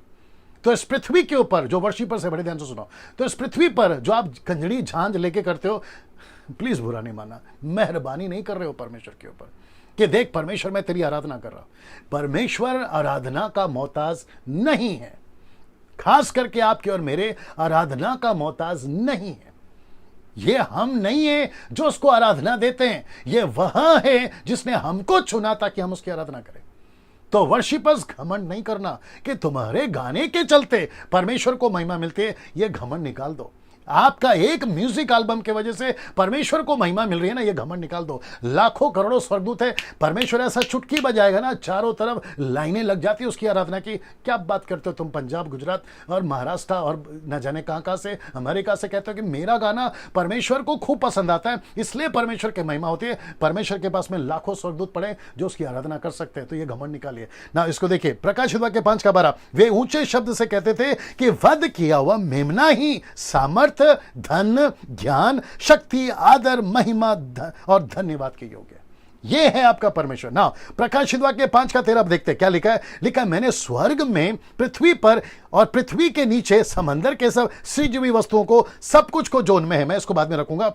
आइए देखते हैं आगे क्या कहता है। ये कहते सुना कि जो सिंहासन पर बैठा है उसका और मेमने का धन्यवाद, आदर, महिमा और राज्य युगानुयुग रहे। अब इसको देखिए, प्रकाशित वाक्य 5:14 कहता है, और चारों प्राणियों ने आमीन कहा और प्राचीनों ने भी गिरकर दंडवत किया। तो इसका मतलब है कि स्वर्ग में एक पिक्चर अभी तक आपको दिख रहा होगा कि वो चाहे 24 प्राचीन हो, 12 ट्राइब्स ऑफ इजराइलाइट्स और यीशु के 12 चेले और वो 4 प्राणी, सिंह हैं, उकाब हैं, बछड़ा है, मनुष्य है, वो सारे के सारे और लाखों करोड़ों स्वर्गदूत एक ही काम करते हैं दिन रात, पवित्र पवित्र पवित्र, ये कहते हुए। ये है उनका गीत, ना कि कोई ढेंचक पूजा टाइप, अगर आगे आप समझदार हैं, ना कोई लीला शीला टाइप। ये है परमेश्वर का पैटर्न वर्शिप का। मैं वापस कहता हूं बड़े ध्यान से, क्योंकि ये सब्जेक्ट है इसलिए मैं प्रचार कर रहा हूं, वर्शिपर्स के बारे में बात कर रहा हूं। आपको बहुत सेंसिटिव रहना है। म्यूजिक बजाते वक्त, गीत लिखते वक्त वचन से प्रेरित होकर ही आपको गाने के लाइन लिखनी है। नॉन बिब्लिकल गाने मत लिखिए जो परमेश्वर को बिल्कुल पसंद नहीं है। परमेश्वर की नजर में वो कचरा है। मैं वापस कहता हूं वो कचरा है। आपको बहुत सेंसिटिव रहना है, ये बात को आपको समझना होगा ना। बात करते हैं इनकी, इसको देख लीजिए, 5 जगहों से परमेश्वर की स्तुति हो रही है यहां पर। आइए बताते हैं। सबसे पहला स्वर्ग से, पृथ्वी से, और फिर पृथ्वी के नीचे नरक से, फिर कहते हैं समंदर की सब सजी हुई वस्तुओं से, और सब कुछ जो उसमें है उसमें से। ये देखिए, तो हर चीज परमेश्वर की आराधना करती है, हर चीज परमेश्वर को महिमा देती है, हर चीज परमेश्वर। सृष्टि, कैन यू बिलीव दिस, सृष्टि जानती है परमेश्वर कौन है। नारियल का पेड़ जानता है परमेश्वर कौन है। आपका जो क्या कहते हैं उसको, वो फूल जिसका तुम हार माला पहनाकर चढ़ाते हो, गंदे का फूल, वो जानता है परमेश्वर कौन है। गेंदे का फूल, वो जानता है परमेश्वर कौन है। कमल का फूल जानता है परमेश्वर कौन है। क्या बात कर रहे हो, हर चीज जानती है परमेश्वर कौन है। अगरबत्ती जानता है, क्योंकि वो भी लकड़ी है, उसको परमेश्वर ने बनाया। सृष्टि जानती है परमेश्वर कौन है। सृष्टि की आराधना मत करो, सृष्टिकर्ता की आराधना करो, क्रिएशन की नहीं, क्रिएटर की आपको वर्शिप करनी है ना। इसको देखिए, अब आते हैं 6वें अध्याय पर, और ये अद्भुत है दोस्तों। मेरे साथ कितने लोग देख रहे हैं? मेरे साथ में बने रहे जी, मेरे साथ में 1200 लोग देख रहे हैं, मेरे साथ में बने रहे सर। और मैं जानता हूं कि आपको परमेश्वर अद्भुत रीति से बात कर रहा है, और आप लोग इसको खूब एंजॉय कर रहे हैं। 1 घंटा हो चुका है, शायद 50 मिनट हो चुके हैं, 10 मिनट और बाकी है। मुझे इस पर बात करनी थी। अब मुझे नहीं पता कि इसमें कितना टाइम जाएगा, लेकिन कोशिश करूंगा कि आज जो है आपको 1.5 घंटे में पूरा समाप्त कर सकूं ना। प्रकाशित वाक्य 6वां अध्याय, यहां से शुरू होता है क्लेश का प्रारंभ। मैं रिपीट करता हूं, यहां से शुरू होता है क्लेश का प्रारंभ। प्रकाशित वाक्य 6 का 17 पढ़ते हैं जी। प्रकाशित वाक्य 6 का 17, क्योंकि उनके प्रकोप का भयानक दिन आ पहुंचा है, अब कौन ठहर सकता है। मतलब पहला अध्याय इंट्रोडक्शन खत्म हो गया, शुरुआत के 2 यानी कि दूसरा अध्याय, तीसरा अध्याय 7 कलीसिया पे खत्म हो गया। अभी अभी आपने देखा 4था अध्याय जो स्वर्ग का दृश्य बताता है, और अब ये रहा आपके बीच में 5वां अध्याय को मैं बता चुका हूं, या ये रहा 6वां अध्याय जो बताता है ये क्लेश का शुरुआत है। 5वां अध्याय को मैं बता चुका हूं कि पुस्तक कौन खोलेगा, ये आप लोग ने सुन लिया है। तो अब यहां से क्लेश का आरंभ शुरू होता है। क्लेश, सताव अब यहां से शुरू होता है, और यह परमेश्वर की तरफ से आने वाली बातें कुछ कुछ है, और कुछ शैतान की, उसको भी देख लेंगे ना। यहां से लिखा है अब परमेश्वर के क्रोध के सामने कौन ठहर सकता है ना। पहला अध्याय से लेकर 6वें अध्याय तक, क्षमा करें, 1 से 6 तक के मोहरों का, नॉट अध्याय, मोहरों का, 1 से 6 तक के मोहरों का खुलासा पूरे 2 चैप्टर यानी 6 और 7 में है। तो 7वां अध्याय मैं आपको कल बताऊंगा। आज सिर्फ 6वां अध्याय तक खत्म करेंगे, 7वां अध्याय में कल बताऊंगा। लेकिन टोटल जो 6 सील्स, टोटल 7 है, 6 सील्स जो है आपको सिर्फ 2 चैप्टर में मिलेगा। इसलिए ये आपको पहले मैंने बता दिया। अगर आप लोग स्टडी कर रहे हैं, लिख रहे हैं, आप उसको समझ जाएगा 1 से लेकर 6 तक। तो सबसे पहले बात करते हैं 4 घोड़ों की जी, 4 घोड़ों की। एक है सफेद, लाल, काला, पीला जी। सफेद, लाल, काला, पीला। अब यहां पे जो फोटो में आपको दिख रहा है सीक्वेंस, वो नहीं दिख रहा होगा, लेकिन मैंने डाल दिया, ठीक है ना। सफेद, लाल, काला, पीला। ना पहली मोहर, ऑन कर लीजिए लाइट को। पहली मोहर, आइए देखते क्या है। प्रकाशित वाक्य 6 का 1 से जी। सलोमी वहीं से पढ़ो, ये दे दो जब तक जी जी। फिर मैंने देखा कि मेमने ने उन 7 मोहरों में से एक को खोला जी, और उन चारों प्राणियों में से जी एक का गर्जन का सा शब्द सुना कि आ। जी, वापस पढ़िए। फिर मैंने देखा कि मेमने ने उन 7 मोहरों में से एक को खोला जी, और उन चारों प्राणियों में से एक का गर्जन का सा शब्द सुना कि आ। ओके, नाउ ये आपने पढ़ लिया है और आपके सामने वचन आ गया। नाउ सबसे पहला, यानी कि जब पहली मोहर खोली मेमने ने, क्या हुआ देखते हैं। तो मैंने दृष्टि की और देखो, शब्द देखिए, मैंने दृष्टि की और देखो एक श्वेत घोड़ा है, यानी कि व्हाइट हॉर्स, सफेद घोड़ा। आइए देखते क्या करता है। उसका सवार धनुष लिए हुए, उसे एक मुकुट दिया गया, वह जय करता हुआ निकला कि और भी जय प्राप्त करे। तो इसका मतलब है कि उसके पास में सफेद घोड़ा है, उसके पास में धनुष है, और उसके पास में मुकुट है जो जय करता हुआ। मुकुट का मतलब है वो विक्ट्री पाएगा, गलत तरीके से या सही तरीके से, ये तो मैं आपको बीच में रखने जा रहा हूं, लेकिन इतना है कि वो विजय पाएगा। आइए देखते कैसे। तो सबसे पहला ये देख लीजिए आप चित्र जी, ये चित्र देख लीजिए आप। सफेद घोड़ा है, उसका सवार है, और उसके हाथ में धनुष है। अब जब आप धनुष पढ़ते हो तो मुझे वहां पर वो नहीं दिख रहा है, क्या बोलते हैं उसको, तीर, इंग्लिश में क्या कहते हैं, एरो नहीं दिख रहा है, नहीं दिख रहा आपको, ये नहीं दिख रहा आपको ना। इसका मतलब है, जरा शब्द को देखिए, लाइट ऑन कर लो। ये सफेद घोड़ा तो है, लेकिन इसमें एक चालाकी है। मैं आपको बता दिया हूं चालाकी क्या है, आपके बीच में रखने जा रहा हूं। ये सफेद है, लेकिन सफेद किसको दर्शाता है दोस्तों? शांति का प्रतीक। लेकिन इसके हाथ में धनुष भी है, लेकिन तीर नहीं है। आप समझ गए? इसका मतलब है ये शैतान की ओर से है, एंटी क्राइस्ट की ओर से है। ये सताव लाएगा इसी पृथ्वी पर। ना उसको भी बता रहा हूं, ये झूठा यीशु बहुत आएंगे, इसलिए बाइबल सावधान करती है। तो ऐसे झूठे यीशु, ऐसे झूठे तरीके से फंसाने वाले आएंगे जो खुद को कहेंगे मैं यीशु हूं। मैं रखने जा रहा हूं अभी आपके बीच में, मैं यीशु हूं, शांति की बात करता हूं। ये सारी बातें जिसके लिए बाइबल हमें सावधान पहले से करती है। यीशु ने कहा है कि मेरे जैसे बहुत आएंगे। उसके लिए मत्ती का 24 अध्याय आप लोग पढ़ लीजिएगा, आपको पता चल जाएगा। झूठे यीशु, पौलुस ने भी इसका जिक्र करा है। 2 कोरिन्थियों 11वां अध्याय वचन 4-5 में उसने कहा 2 आत्मा हो गई, 2 सुसमाचार हो गया, 2 यीशु हो गया। तो ये बताता, तो इसका मतलब है ये सफेद घोड़ा शैतान की ओर से है, ये सफेद घोड़ा परमेश्वर की ओर से नहीं है, और ये सफेद घोड़ा डिस्ट्रक्शन ला रहा है पृथ्वी के ऊपर, क्लेश ला रहा है। आइए देखते कैसे। ना सबसे पहले बात करते हैं, पहली सदी से लेकर 21 सदी तक ना जाने कितने झूठे यीशु आ चुके हैं, और ना जाने कितनी झूठी कलीसियाएं अब तक पृथ्वी पर आ चुकी है। तो झूठे यीशु पहली सदी से 21वीं सदी में। अब इसका पूरा डेटा गूगल से मुझे मिला था, मैंने स्टडी करी, लेकिन दिक्कत की बात यह है मैं उन सब को आपके बीच में नहीं रख पा रहा हूं। मैंने कल कहा था मैं बहुत डेप्थ में भी नहीं जा रहा हूं, या डीप भी नहीं जा रहा हूं, और बहुत हल्का हल्का भी नहीं दे रहा हूं। मैं बिल्कुल बीच वाला टीचिंग दे रहा हूं आपको। अगर मैं डेप्थ में जाऊंगा और एक एक चीज का मसाला निकालूंगा तो मैं समझता हूं कि 7 दिन नहीं 100 दिन लगेंगे। तो जिसके चलते मुझे जो है ऐसा करना पड़ रहा है। पहली सदी से लेकर 21वीं सदी तक न जाने कितने झूठे यीशु अब तक आ चुके हैं। साबित करे, घोषणा करे, ऐलान करा कि मैं यीशु हूं, है ना, आई एम द जीसस, ऐसा घोषणा करा अफ्रीका से, अमेरिका से, चाइना के कंट्री से, लेकिन सबके सब मर गए, सबके सब मर गए।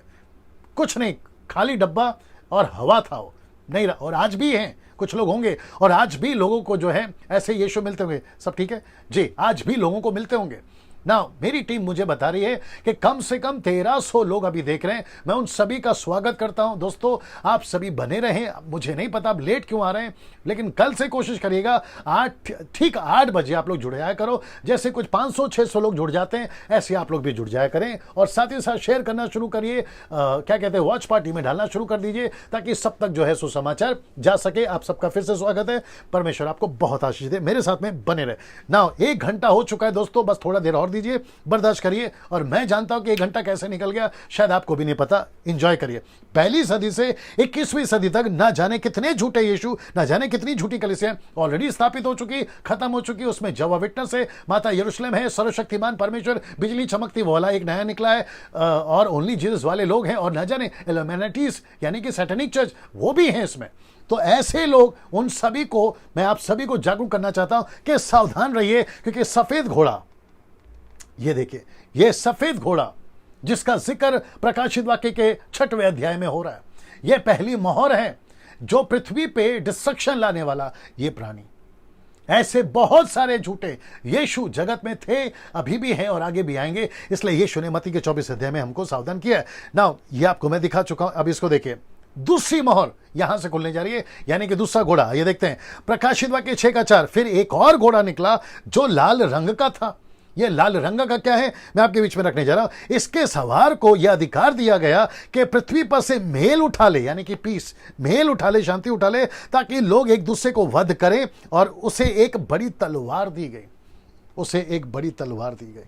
सीधे यह व्यक्ति पृथ्वी पर से मेल उठा लेगा, इसको एक तलवार दी गई ताकि एक दूसरे को मारे ना। इसको देखिए, यह लाल घोड़ा युद्ध बड़े पैमाने पर होगा, यह उसको दर्शाता है। मैं रिपीट करता हूं कि लाल घोड़ा युद्ध एक बड़े पैमाने पे होगा, यह उसको दर्शाता है ना। इसको देखिए, इस घोड़े का सवार को यह अधिकार है कि पृथ्वी पर से मेल यानी कि शांति उठा ले। घर घर लड़ाई होगी, देश देश में लड़ाई होगी। यह चित्र जी, यह चित्र आप देख लीजिए पहला। इसका मतलब है कि जब से पृथ्वी बनी है तब से लेकर अब तक आप सब जानते हैं कि घर घर लड़ाई है, देश देश लड़ाई है। जो अभी आप देख रहे हैं, सुबह न्यूज उठाकर देखो, न्यूज़पेपर, और आपका जो भी चैनल आता है न्यूज देखिए, चारों तरफ लड़ाई मिलेगी। कोई इसको मार रहा है, कोई उसको मार रहा है, सड़क पे मॉब लिंचिंग होती है, कोई किसी के नाम पे तो कोई किसी के नाम पे बेमतलब का हत्या हो रहा है, सुपारी दी जा रही है, क्या कहते हैं, गलत चक्कर के चलते मर्डर हो रहा है, बाप बेटे को, बेटा बाप को, है ना, ये सारी चीजें हो रही है। ये सारा का सारा अगर अभी इतना है तो जब ये लाल घोड़ा छूटेगा दोस्तों, जब ये लाल घोड़ा छूटेगा दोस्तों, तो सोचिए कितना क्योस, कितनी गड़बड़ी हो जाएगी। इसलिए मैंने ऊपर लिख दिया कि युद्ध बड़े पैमाने पे होगा। जो न्यूज़ आप लोग अभी देखते हो ना, ये चिल्लर है। जो झगड़े की न्यूज़ आप सुनते हो ना, ये चिल्लर है। बड़े पैमाने पे अभी होना बाकी है, आप उसका अंदाजा तक नहीं लगा सकते। इसलिए मैं रिक्वेस्ट करता हूं कि जितनी जल्दी हो सके, जैसे मैं 7वें चैप्टर पे आऊंगा, आपको एहसास हो जाएगा कि कितना जरूरी है यीशु के उस रैप्चर में उठा लिए जाने में आपकी गिनती, उसकी तैयारी मैं कर रहा हूं ना। इसको देख लीजिए, ये रहा तीसरी मोहर। प्रकाशित वाक्य 6:5 कहता है, जब उसने तीसरी मोहर खोली तो मैंने तीसरे प्राणी को यह कहते सुना, आ, और मैंने दृष्टि की, देखो एक काला घोड़ा और उसके सवार के हाथ में एक तराजू है। आपको मैं दिखा देता हूं काला घोड़ा। पहला ये देख लीजिए जी, मेरे पास में जो पिक्चर है, जो मुझे मिला है, मैं आपके बीच में रख रहा हूं जी, और उसके हाथ में एक तराजू है। आइए देखते हैं किसको दर्शाता है। प्रकाशित वाक्य उसका 6:6 क्या कहता है, ये देखते हैं। मैंने उन 4 प्राणियों के बीच में से एक शब्द ये कहते सुना, ये बड़ा इंटरेस्टिंग है, बड़े ध्यान से सुना। कहता है कि दिनार का सेर भर गेहूं, मैंने लाल किया गेहूं क्यों, मैं बताऊंगा। फिर कहते हैं दिनार का 3 सर जव, फिर तेल और दाखरस की हानि ना करना। मैं तेल को लाल करना भूल गया, लेकिन हम उसको काउंट करेंगे। ये सब की हानि नहीं करना, मतलब ये घोड़े को लाइट बंद करो। ये घोड़े को कहता है कि तुम इसका हानि नहीं करना। किसका? इन सब का हानि नहीं करना। ये जितने लाल में है और वो तेल समेत, ठीक है ना, oil and what do call wine, इसको हानि नहीं करना। ऐसा क्यों दोस्तों? इस व्यक्ति को क्यों कहा कि तुम उसकी हानि नहीं करना? उसके पीछे की लॉजिक है, मैं आपके बीच में रखने जा रहा हूं। इसलिए मैंने कहा ये इंटरेस्टिंग है, मेरे साथ बने रहे ना। काला घोड़ा ये अकाल को दर्शाता है, फैमिन, अकाल को दर्शाता है। लेकिन अकाल किस बात का? ये घोड़ा जो लाया है, ये घोड़ा जो लाया है, ये अकाल किस बात का? इसके हाथ में तराजू है, मतलब ये चीजों को तोलेगा।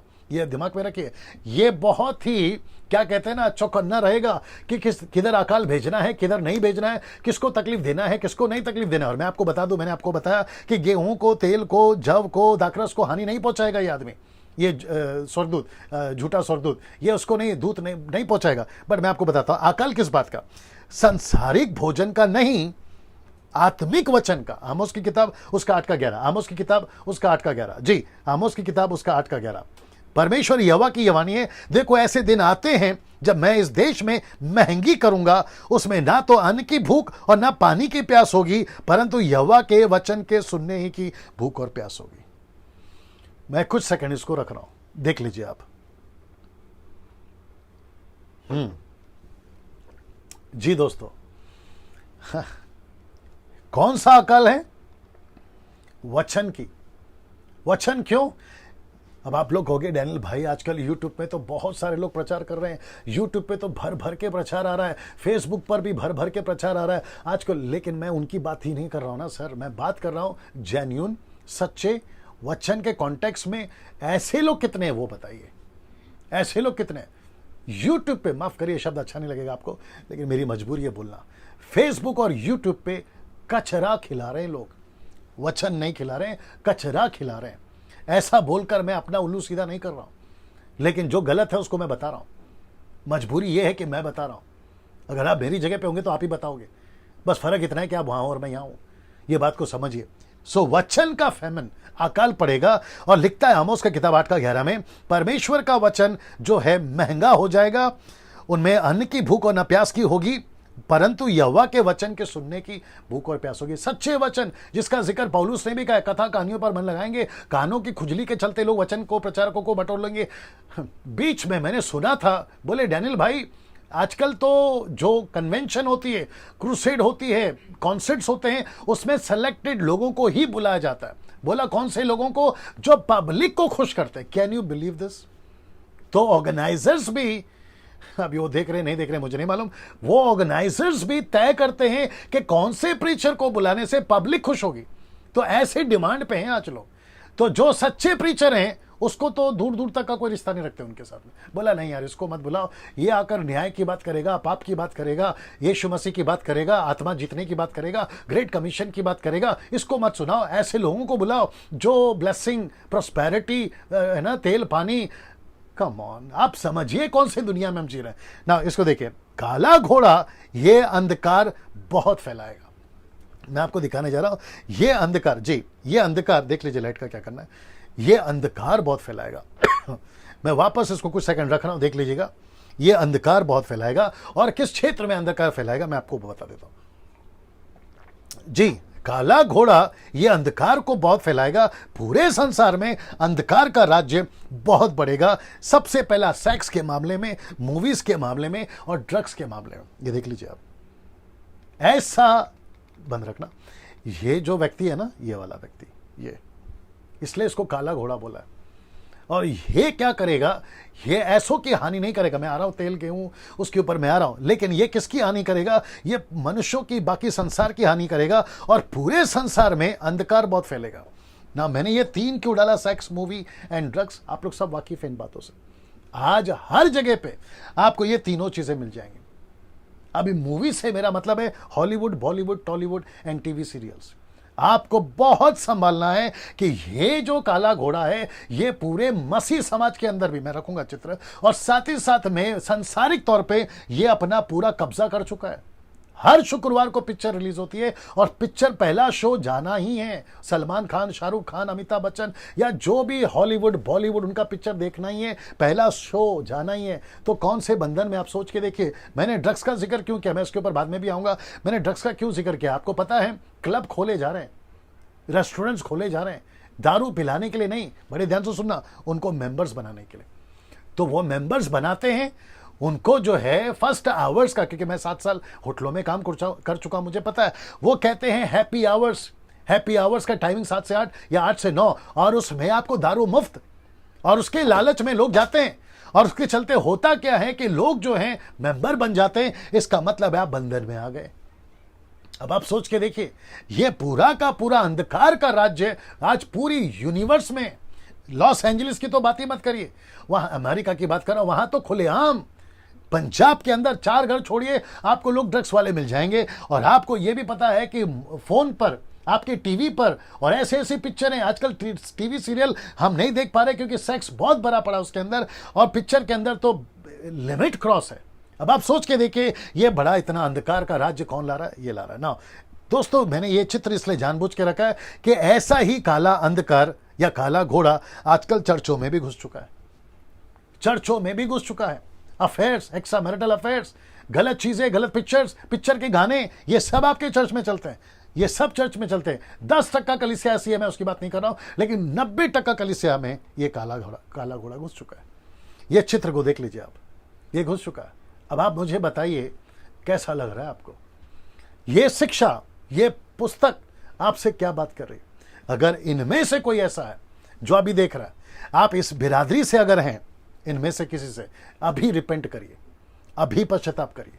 जितनी जल्दी हो सकता है आपके मोबाइल से वो पिक्चर्स को डिलीट करिए, वो गलत कॉन्टेक्स्ट को डिलीट करिए, वो उल्टे सीधे दोस्तों को डिलीट करिए, मत रखिए, नहीं तो आप अनंत काल के लिए नाश में चले जाओगे। ये आपको समझना बहुत जरूरी है। तो ऐसा काला घोड़ा चर्चों में भी घुस चुका है ना। अब बात करते हैं गेहूं, जौ, तेल, दाखरस की, जो उसकी हानि नहीं करना। ये लोग कौन है, देख लीजिए। ये सच्चे मसीह हैं जिनको शैतान हानि नहीं कर सकता। सब उपदेशक, जी सब उपदेशक, उसका 10 काट, जो बाड़ा तोड़े उसको सर ओके ठीक है, यहीं पे पढ़ लेते हैं। जो बाड़ा तोड़ेगा उसको सर पर डसेगा। तो इसका मतलब है जो सच्चे मसीह है वो उसकी हानि नहीं करेगा, लेकिन जो बाड़ा तोड़ेगा, ये है बाड़ा तोड़ना, जो बाड़ा तोड़ेगा शैतान उसमें पक्का घुसेगा। ये काला घोड़ा उनको हानि जरूर पहुंचाएगा। लेकिन गेहूं कौन है, आप सभी जानते हैं। यीशु ने कहा है योना की किताब में कि वो गेहूं का दाना, यानी कि आप और मैं। कुछ कुछ जगह पे कौन का लिखा है ट्रांसलेशन, कोई फर्क नहीं पड़ता। जव, तेल, दाखरस कौन किसको दर्शाता है, और आपको मुझे दर्शाता है। व्यवस्था विवरण 32 का पूरा जब चैप्टर पढ़ोगे तो वहां पर लिखा है मैं तुम्हें दाखरस दूंगा, यानी कि यीशु का ब्लड, वो भी दर्शाता है। उसके ऊपर मैं वीडियो बना चुका हूं। सच्चे मसीहों को दर्शाता है, तो उसकी हानि नहीं होगी। जरा इसको देख लीजिएगा, उसकी हानि नहीं होगी। ना चौथा मोहर पे आते हैं, चौथा मोहर पे आते हैं, मैं वक्त का ख्याल रखूंगा। प्रकाशित वाक्य 6:8 में, और मैंने दृष्टि की और देखो एक पीला सा घोड़ा निकला, उसके सवार का नाम मृत्यु, अधलोक उसके पीछे पीछे है, और उन्हें पृथ्वी की 1/4 पर यह अधिकार दिया गया कि तलवार और अकाल और मरी पृथ्वी के वन पशु के द्वारा लोगों को मार डाले। तो एक है तलवार, दूसरा है अकाल और तीसरा है मरी। ये तीन घोड़ों का जो बाकी के 3 घोड़े ना, ये उसका मिश्रण है। पीला घोड़ा ये उसका कलर का मिश्रण है, क्योंकि ये तीनों की जो पीछे क्वालिटीज आपने दिखाई थी, मैंने दिखाई थी, वो उसको लेकर चलेगा। ये वाला घोड़ा, पीला घोड़ा, ये उसका मिश्रण है। ये घोड़ा मैं आपको बता चुका हूं, ये वाला। ये क्या फैलाएगा, कैसे फैलाएगा, आइए मैं आपके बीच में रखने जा रहा हूं। पीला घोड़ा 4 तरह का मृत्यु लाएगा, 4 तरीके से मैं आपके बीच में रखने जा रहा हूं। और कोरोना वायरस इससे कनेक्टेड है, मैं बता रहा हूं कैसे। अधलोक उसके पीछे पीछे है, तलवार, आपस में कत्ल, तलवार का मतलब है आपस में कत्ल, अकाल, भूख से लोग मरेंगे। विलाप गीत 5:10 पढ़िए जल्दी से, विलाप गीत 5:10 जल्दी से। विलाप गीत 5:10 इंग्लिश में कैसे आएगा वो देख लीजिए। विलाप गीत 5:10, आई थिंक लेमेंटेंस चैप्टर 5:10 जी। विलाप गीत 5:10 जी। भूख की झुलसाने वाली आग के कारण हमारा चमड़ा तंदूर के समान काला हो गया है। वापस पढ़ना। भूख की झुलसाने वाली आग के भूख कारण की झुलसाने वाली आग के कारण, हाँ, हमारा चमड़ा हाँ, तंदूर के समान काला हो गया है। तंदूरी चिकन खाते हैं ना आप लोग, वैसा हो गया आपका चमड़ा, ऐसा विलाप गीत 5:10 कहता है। तो एक है तलवार, आपस में लड़ेंगे लोग, फिर अकाल, तीसरा है महामारी। मैंने आपको कहा था ना, कोरोना, HIV, इबोला, कैंसर, और मैं समझता हूं कि 20 से भी ज्यादा ऐसे वायरस, ऐसे महामारी पृथ्वी पे आ चुके, 20 से भी ज्यादा। उसका सारा डेटा रख सकता था, कौन से युग में कौन सी बीमारी आई, लाकर रख सकता था। लेकिन मैं वापस कहूंगा कि अगर मैं एक एक के पीछे जाऊंगा ना, काफी टाइम हो जाएगा, इसलिए नहीं रखा। आप लोग बेहतर है गूगल पे जाइए, स्टडी कर लीजिए, आपको पता चल जाएगा। तो महामारी, और आप सभी को पता है कि कोरोना क्या कर सकती है। आज का न्यूज, कितने लाख लोग हो गए भारत में? 2.5 लाख जो हैं अभी पॉजिटिव हैं भारत के अंदर। अमेरिका में तो 4-5 लाख, पूरे दुनिया में तो 4-5 लाख चले गए। अब आप सोच के देखिए, अगर ऐसा कोरोना वायरस जिसने पूरी दुनिया को हिला के रख दिया, कैन यू बिलीव? सरकार हिल गई, नेता हिल गए, अभिनेता हिल गए, पूरी दुनिया हिल गई। आपने ये सारा नजारा टीवी पे देखा है, चैनल के माध्यम से, न्यूज चैनल के माध्यम से। HIV अभी तक नहीं गया, इबोला, कैंसर तो लोगों को मार ही रहा है। तो इसका मतलब है अगर अभी ऐसा है, तो जब ये घोड़े छूटेंगे, आप सोच के देखो ये क्या कर सकते हैं ना। इसको देखिए, वन पशु जानवरों के द्वारा। इसका मतलब है, अभी बीच में किसी ने कहा था कि कोरोना वायरस वो उसके द्वारा है, उसका नाम क्या है वो? चमगादड़ के वजह से। क्या बोलते हैं उसको इंग्लिश में? बैट। उसकी वजह से है, सी, जानवरों के द्वारा। आपको जंगल में शेर घूमता हुआ दिखता है, लेकिन आपने न्यूज में भी देखा, वो तो शहर पे भी आ गया, मतलब सड़कों पे घूम रहा है। सांप, वन पशु लिखा ना, सांप, बिच्छू, ना जाने क्या क्या, इन सब के द्वारा इंसान की हानि क्यों हो रही है। आपको यह समझना होगा कि लूसीफर, यूहन्ना 10:10 में पढ़ा होगा ना, शैतान आता है चोरी करने, घात करने और हत्या करने। किसकी हत्या करा? इंसानों की। यही तो कनेक्शन है ना। इसको देखिए, इस घटना को यीशु ने मती में भी बोला है। आइए देखते हैं मती का किताब, उसका 24 का 6 से 7। इसको जरा पढ़ लेते हैं, मैंने डाला है क्या नहीं डाला जी। मती 24 का 6 से 7। दोस्तों 15 मिनट और बने रहिए मेरे साथ में। कितने लोग देख रहे हैं अभी जी? जी जी, आइए सुनते हैं मती 24 का 6 से 7 जी। दोस्तों बने रहिए, बस 15 मिनट और जी। तुम लड़ाइयों और लड़ाइयों की चर्चा सुनोगे। ऐसा लिखा है कि तुम लड़ाइयों की चर्चा सुनोगे, तो घबरा न जाना, तो घबरा नहीं जाना, क्योंकि इनका होना अवश्य है। तो इसका मतलब है इन सब का होना अवश्य है। यीशु ने क्यों कहा इन सब का होना अवश्य? क्योंकि यीशु को पता था कि 60 साल के बाद में यूहन्ना को मैं ये बातें बताऊंगा तो वो भी समझ जाएगा, और आज हम लोग समझ जाएंगे। तो मती 24 पढ़ रहे हैं और अभी इसको पढ़ रहे हैं, तो आपको कनेक्शन तो दिख रहा है ना। तो इसका मतलब है यीशु ने खुद ने भी कहा इट्स ओके ना। इसको देखते हैं, 5वीं मोहर, वक्त को ध्यान रखना है। 5वीं मोहर, प्रकाशित वाक्य 6:9। जब उसने 5वीं मोहर खोली तो मैंने वेदी के नीचे उनके प्राणों को देखा, जो परमेश्वर के वचन के कारण, उस गवाही के कारण जो उन्होंने दी थी, वध किए गए थे। तो परमेश्वर के वेदी के नीचे कुछ आत्माएं हैं जिसको कहते हैं शहीद आत्माएं। आइए देखते हैं उसको क्या, ये चित्र देख लीजिए। वेदी के नीचे उनके प्राणों को देखा, ऐसी कई आत्माएं जो यीशु के लिए शहीद हुई थी पहली सदी में, दूसरी सदी, तीसरी सदी, 16वीं सदी, 18वीं सदी और आज 21वीं सदी, ऐसे जितने लोग मर रहे हैं। अभी मैं एक और चीज़ बता देता हूँ कि साउथ अफ्रीका में मैंने एक वीडियो देखा था कि लोगों को, महिलाओं को, पुरुषों को जिंदा जलाया। उसको देखकर आपको लगा होगा अरे क्या हो रहा है, लेकिन मैं बता दूं, आपको इनकरेज करना चाहता हूं, एक सेकंड जैसे यहां मरोगे, अगले सेकंड आप यहां पहुंचोगे। मतलब इस पृथ्वी पे जो एग्नी, जो तड़प, जो दुख आपको मिल रहा है, अगले ही पल वो खुशी में और आनंद में बदल जाएगा। बीच में मैंने देखा था कि जो आतंकवादी हैं अरब कंट्री से, वो क्रिश्चियंस को, पास्टर्स को गोली मार रहे, गला काट रहे। ये सारा वीडियो आपने देखा होगा ना। उन सबको देखकर मैं सभी को कहना चाहता हूं, डरना नहीं, बिल्कुल नहीं डरना, क्योंकि अगले ही क्षण आप यहां होंगे। तो ऐसी वेदी देखी जिनके वेदी के नीचे लोग, ये है वेदी और ये सारी आत्माएं, उनको सफेद कपड़ा दिया गया ना। इसको देखो क्या कहता है, उन्होंने बड़े शब्द से पुकार कर कहा, हे स्वामी, मतलब परमेश्वर, हे पवित्र और सत्य, तू कब तक न्याय ना करेगा? पृथ्वी के रहने वालों से हमारे लहू का पलटा कब तक ना लेगा? ये बात उसकी हो रही है। उसने हर एक को श्वेत वस्त्र दिए। उनसे कहा गया कि और थोड़ी देर, सीधे लिखा है कि और थोड़ी देर तक विश्राम करो, जब तक कि तुम्हारे संगीत दास, उसमें डैनियल राज हो सकता है, अभी आप लोग जिन्हें देख रहे हैं वो हो सकता है, तुम्हारे संगीत दास और भाई जो तुम्हारी नाई वध होने वाले हैं, उनकी भी गिनती पूरी ना हो ले। तो इसका मतलब है सुसमाचार के लिए त्याग का जीवन जीना जरूरी है।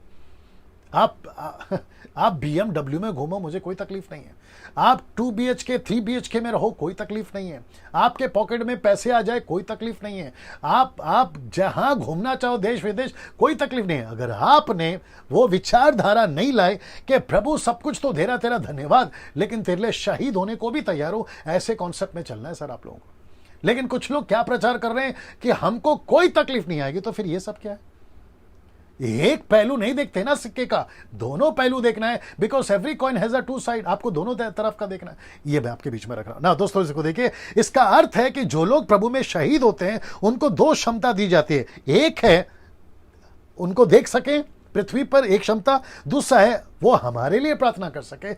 इसलिए इब्रानियों की किताब उसका 12 का 2, अगर आपने, मैंने डाला जी डाला है, इब्रानियों की किताब 1 का लिखा है, इस कारण जबकि गवाहों का ऐसा बड़ा बादल, कौन है बादल? ये देखो, गवाहों का ऐसा बड़ा बादल कहता है हमको घेरे हुए, तो आओ हर एक रोकने वाली वस्तु, उलझाने वाले पाप को दूर करके वह दौड़ जिसमें हमें दौड़ना है, धीरज से दौड़ें।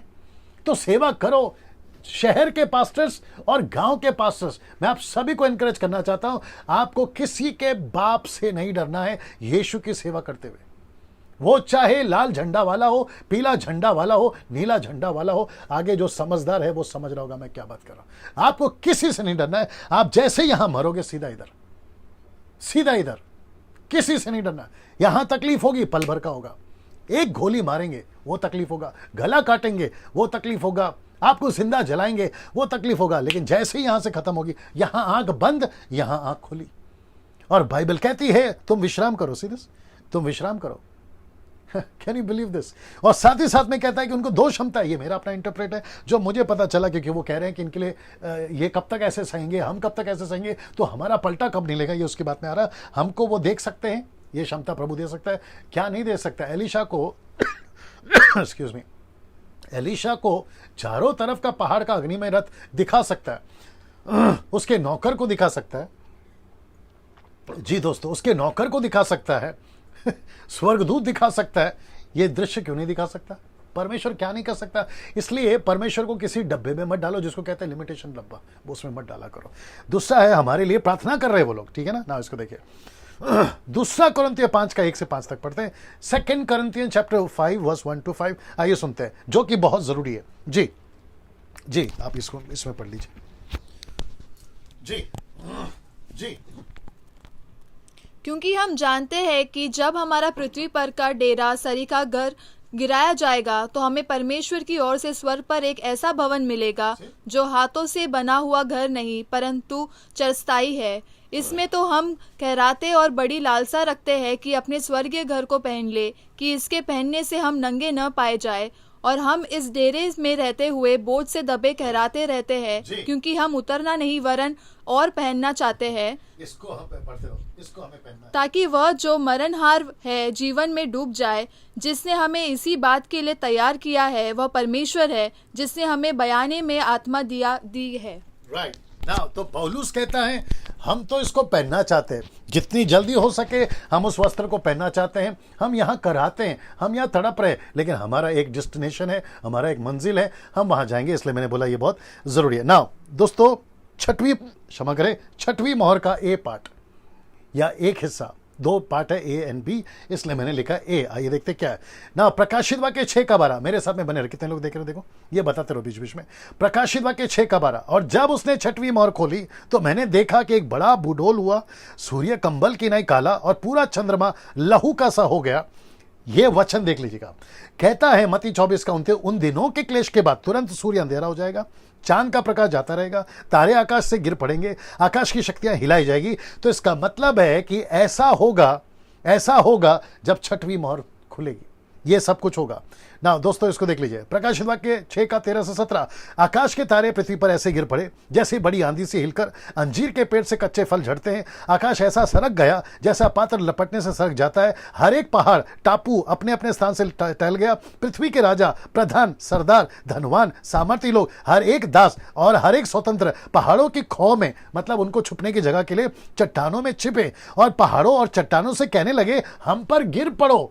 देखिए क्यों कहता है हम पर गिर पड़ो, हम उसके मुंह से जो सिंहासन पर बैठा है और मेमने के प्रकोप से छिपा लो, क्योंकि उनके प्रकोप का भयानक दिन आ पहुंचा है। अब कौन ठहर सकता है? Can you believe this? मैंने आपको पिक्चर दिखाया था ना, बिजली गिर रही है, बिजली चमक रही है, यीशु का चेहरा, यीशु की आंख आग से भरी हुए गुस्सा दर्शाता है। अब वो सब कह रहे, कौन कौन कह रहे, देख लीजिए कैटेगरी। पृथ्वी के राजा हैं, प्रधान हैं, अधिकारी हैं। मैं इसको बड़े खुले शब्दों में बोल सकता था और बोलना चाह रहा भी हूं, लेकिन मजबूरी यह है कि आप लोग भी जानते हैं, है ना, सांप भी मरे लाठी भी ना टूटे। यीशु ने कहा कबूतर की नाई बोले सांप की नाई चतुर। बस वो कॉन्सेप्ट में मैं हूं। ऐसा एक भी व्यक्ति नहीं छूटेगा साहब, सबके सब परमेश्वर के गुस्से का सामना करेंगे ना। ये परमेश्वर का गुस्सा इतना क्यों मैं रखने जा रहा हूं, वक्त को ध्यान में रखते हुए। ये गुस्सा क्यों? लूका की किताब उसका 23 का 29 से 30। जी, लूका की किताब उसका 23 का, the book of Luke chapter 23 verse 29 and 30। जी, परमेश्वर का गुस्सा क्यों, आइए देखते हैं। जी, लूका की किताब उसका 23 का 29 से 30 तक में निकाल के रख लीजिए प्लीज। जी जी। क्योंकि देखो वे दिन आते हैं जी। जिनमें लोग कहेंगे धन्य है वे जो बांझ है और वे गर्भ जो न जने और वे स्तन जिन्होंने दूध न पिलाया। हाँ। उस समय वे पहाड़ों से कहने लगेंगे कि हम पर गिरो, हाँ, टीलों से कि हमें डाप लो। हाँ, ये गुस्सा है इन लोगों का परमेश्वर का। जब ऐसा आएगा ना तो ये लोग कहेंगे ऐसा कि हम पर गिर पड़ो ना। उसका यशायाह की किताब उसका 2वां अध्याय वचन 10 से 10 फिर 19 और फिर 21। यशायाह की किताब उसका 10वां अध्याय 2वां अध्याय 10, 19 और 21। जी नीता जी आप भी डालते जाइए जी, रेडी रखा करो ना जी। यशायाह की किताब the book of Isaiah chapter 2 verse 10, 19, 21। जी जी।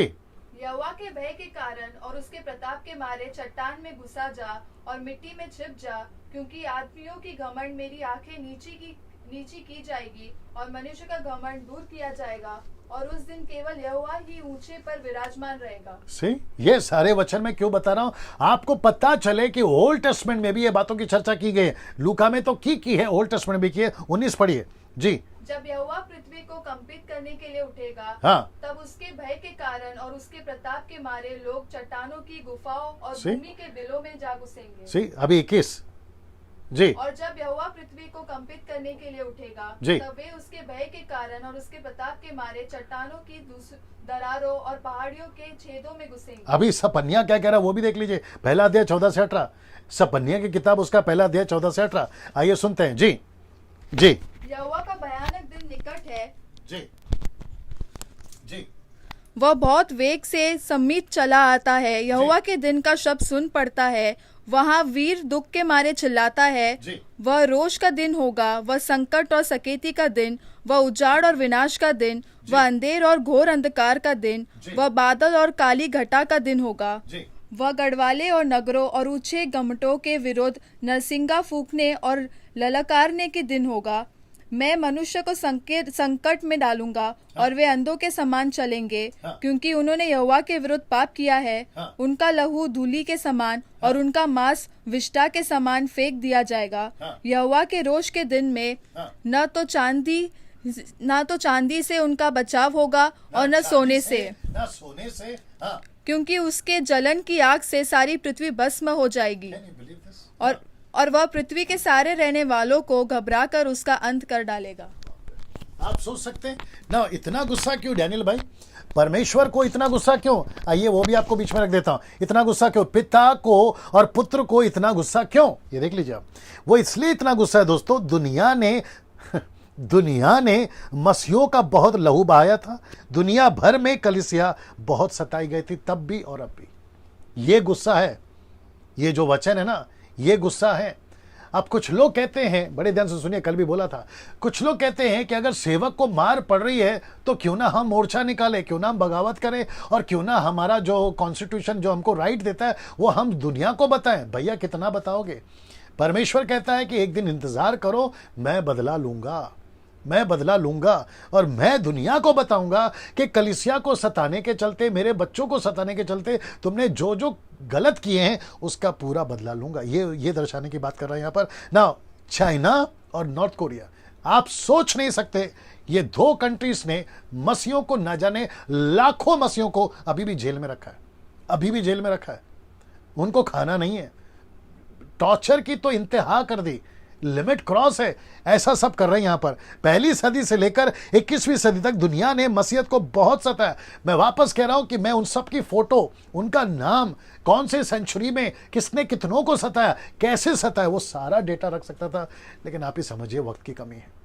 लेकिन मैं वापस कहता हूं, आप अंदाजा नहीं लगा सकते दुनिया को इतना सताया गया था ना। साथ ही साथ कल्ट डिनोमिनेशंस ने भी सच्चे मसीहों को सताया। कल्ट डिनोमिनेशन का मतलब है ऐसे बहुत सारे क्रिश्चियंस लोग हैं जो परमेश्वर के वचन को नहीं मानते। कुछ लोग तो यीशु ने यह भी कहा है कि तुमको मारने के चलते उनको ऐसा लगेगा कि वो प्रभु की सेवकाई कर रहे हैं, इसलिए तो यीशु को क्रूस पे चढ़ा दिया। और इसी बात को पौलुस कहता है, अगर तुम परमेश्वर को जानते, यीशु को जानते, तो उसको क्रूस पे नहीं चढ़ाते। इसके लिए पौलुस ने भी बोला है। ऐसे ग्रुप भी हैं सर हमारे बीच में। अभी मैं प्रचार कर रहा हूं, मेरे प्रचार को कुछ लोग पसंद नहीं करते, क्रिश्चियंस लोग ही है, वो भी सता रहे हैं। ऐसे कितने डिनोमिनेशंस है जो हम जैसे प्रचार करते उसको पसंद नहीं करते, तो वो भी एक सताव है। परमेश्वर सबका गिन गिन के बदला लेगा। बीच में मुझे किसी ने बोला, डैनियल भाई आपकी किसी ने वीडियो बनाई और आपको जो है उल्टा सीधा पेश किया, गलत तरीके से पेश किया। मैंने एक ही सीखा है, भाई न्याय के दिन मिलेंगे आपसे। मैं रिपीट करता हूं, आपको कब मिलूंगा? न्याय के दिन मिलूंगा। और अभी भी कुछ लोग अगर वीडियो देख रहे हैं और अगर आपको इतना शौक है, एक आदमी तो मर गया मेरा वीडियो पे उल्टा सीधा वीडियो बनाकर, बंदा मर गया, उसका ब्रेन हैमरेज होकर वो बंदा मर गया। अगर आपको ऐसा शौक है उल्टा सीधा काम करने का, जरूर करिए, लेकिन मैं आपको एक ही जवाब दूंगा, और वो जवाब क्या है? सीधा जजमेंट के दिन मिलेंगे। एक विचित्र प्राणी बीच में आया था, मुझे कहता है कि डैनियल भाई तुम्हारा ये टीचिंग पसंद नहीं है, वो टीचिंग पसंद है, आप ऐसे कैसे कर रहे वैसे करें। मैंने उसको एक ही जवाब दिया, see you on the judgement day. सीधा नरक, न्याय के दिन आपसे मुलाकात होगी। मैं बाकी लोगों को भी कहना चाहता हूं, किसी के पीछे मत भागो, सच्चाई के पीछे भागो ना। इसको देख लीजिए दोस्तों, रोमियो किताब उसका 12 का 19 क्या कहता है? हे प्रियो, अपना पलटा ना लेना, परंतु क्रोध को अवसर दो, क्योंकि लिखा है पलटा लेना मेरा काम है, प्रभु कहता है मैं ही बदला दूंगा। ये आपको समझ रहा ना। अब एक महत्वपूर्ण बात के ऊपर आता हूं। जब परमेश्वर का गुस्सा पृथ्वी पर आ रहा होगा, यह बहुत इंपॉर्टेंट है, फिर मैं खत्म करूंगा। जब परमेश्वर का गुस्सा पृथ्वी पर आ रहा होगा तो क्या सच्ची कलीसिया पृथ्वी पर रहेगी? Big no. मैं रिपीट करता, बिग नो। जब परमेश्वर का गुस्सा पृथ्वी पर आ रहा होगा तब क्या पृथ्वी पे आप और हम होंगे? तो बिग नो। यूट्यूब फेसबुक वालों तुम भी सुनो, ये जब तक यीशु नहीं आता, मुझे नहीं पता पहली पीढ़ी दूसरी पीढ़ी, जब यहां से और 200 साल तक अगर यीशु नहीं आता तो ये टीचिंग डैनियल राज का वीडियोस आपके बीच में रहेगा, खूब देखिएगा। Big no. परमेश्वर का गुस्सा पृथ्वी पर जब आएगा, वो कलीसिया पृथ्वी पर नहीं रहेगी, आप और हम पृथ्वी पर नहीं रहेंगे। 2 उदाहरण देता हूं आपको, ये देख लीजिए चित्र, ये देख लीजिए। मैं आपको 2 उदाहरण देता हूं। एक है नूह का जाज और दूसरा है सदोम और गमोरा, जहां लूत, उसकी पत्नी और उसकी 2 बेटियां, ये जब तक किसी सुरक्षित जगह पे नहीं पहुंचे, ऊपर से परमेश्वर ने किसी प्रकार का न्याय नहीं किया, ना पानी भेजा ना आग भेजा। अब आप सोच के देखो, अगर लूत, क्षमा करे, अगर नूह को बचा सकता है पानी से, जब तक वो अंदर नहीं गया, जब तक जहाज नहीं बना, परमेश्वर ठहरा रहा, बोला बेटा पहले अंदर चला जा, बाकी दुनिया को खत्म करता हूं। लूत के टाइम पे सदोम और गोमोरा, जब तक लूत को वो पहाड़ पे नहीं पहुंचा सका या पहुंचा दिया स्वर्गदूतों ने, तब तक आपका लूत सदोम और गोमोरा नाश नहीं हुआ। अब इसको देखिए, जब तक इनका सुरक्षित जगह नहीं किया या पहुंचाया, उनका न्याय नहीं भेजा, तो कलीसिया जब पृथ्वी पे क्लेश गुस्सा परमेश्वर का आएगा, तो क्या परमेश्वर, तो क्या कलीसिया को नहीं बचाएगा? सीरियस, कलीसिया को बचाएगा ना। प्रकाशित वाक्य 7:3 क्या कहता है? जब तक हम अपने परमेश्वर के दासों के माथे पर मोहर ना लगा दें, तब तक, शब्द को देख लीजिए, पृथ्वी और समुद्र और पेड़ों की हानि नहीं करना। हानि नहीं करना। मैं उसके ऊपर आऊंगा, क्योंकि कल है 7वां अध्याय। अगला अध्याय इसी 2 पर है। तो प्रकाशित वाक्य 7वां अध्याय आपसे कल मुलाकात होगी। दोस्तों, आज मुझे आपको सिर्फ इतना कहना है कि अभी तक 2 दिन में हम टोटल 6 चैप्टर कंप्लीट कर चुके हैं, और आप बहुत सारी बातें सीखे होंगे इमेजेस के माध्यम से। मैंने जो कॉन्टेक्स्ट में बात करी है, मैं रिक्वेस्ट करता हूं कि कल आप लोग बड़ी तादाद में और भी शिरकत करें और भी सीखें। अपने दोस्तों को, चर्च मेंबरों को कॉल करके बताएं, अपने सेवकों को कॉल करके बताएं। आप जितनों को बता सकते हैं ये टीचिंग को सुनने के लिए। और साथ ही साथ आप लोग इसको फेसबुक पर जब भी अपलोड हो जाएगा तो उसका लिंक भेज सकते हैं, दूसरों को व्हाट्सएप पे शेयर कर सकते हैं, व्हाट्सएप ग्रुप में शेयर कर सकते हैं। यूट्यूब पे मैं आज रात को अपलोड कर दूंगा, अभी ठीक 1 आधे घंटे के बाद आप उसको भी देख सकते हैं, उसको भी शेयर कर सकते हैं। ये शिक्षाएं बहुत जरूरी है आपको सीखने के लिए। परमेश्वर आपको आशीष दे। दोस्तों, 7वें अध्याय के साथ हम कल शुरू करेंगे। कल मुलाकात होगी। तब तक के लिए अपना ख्याल रखिए, सुरक्षित रहिए। परमेश्वर आपको आशीष दे। God bless you all.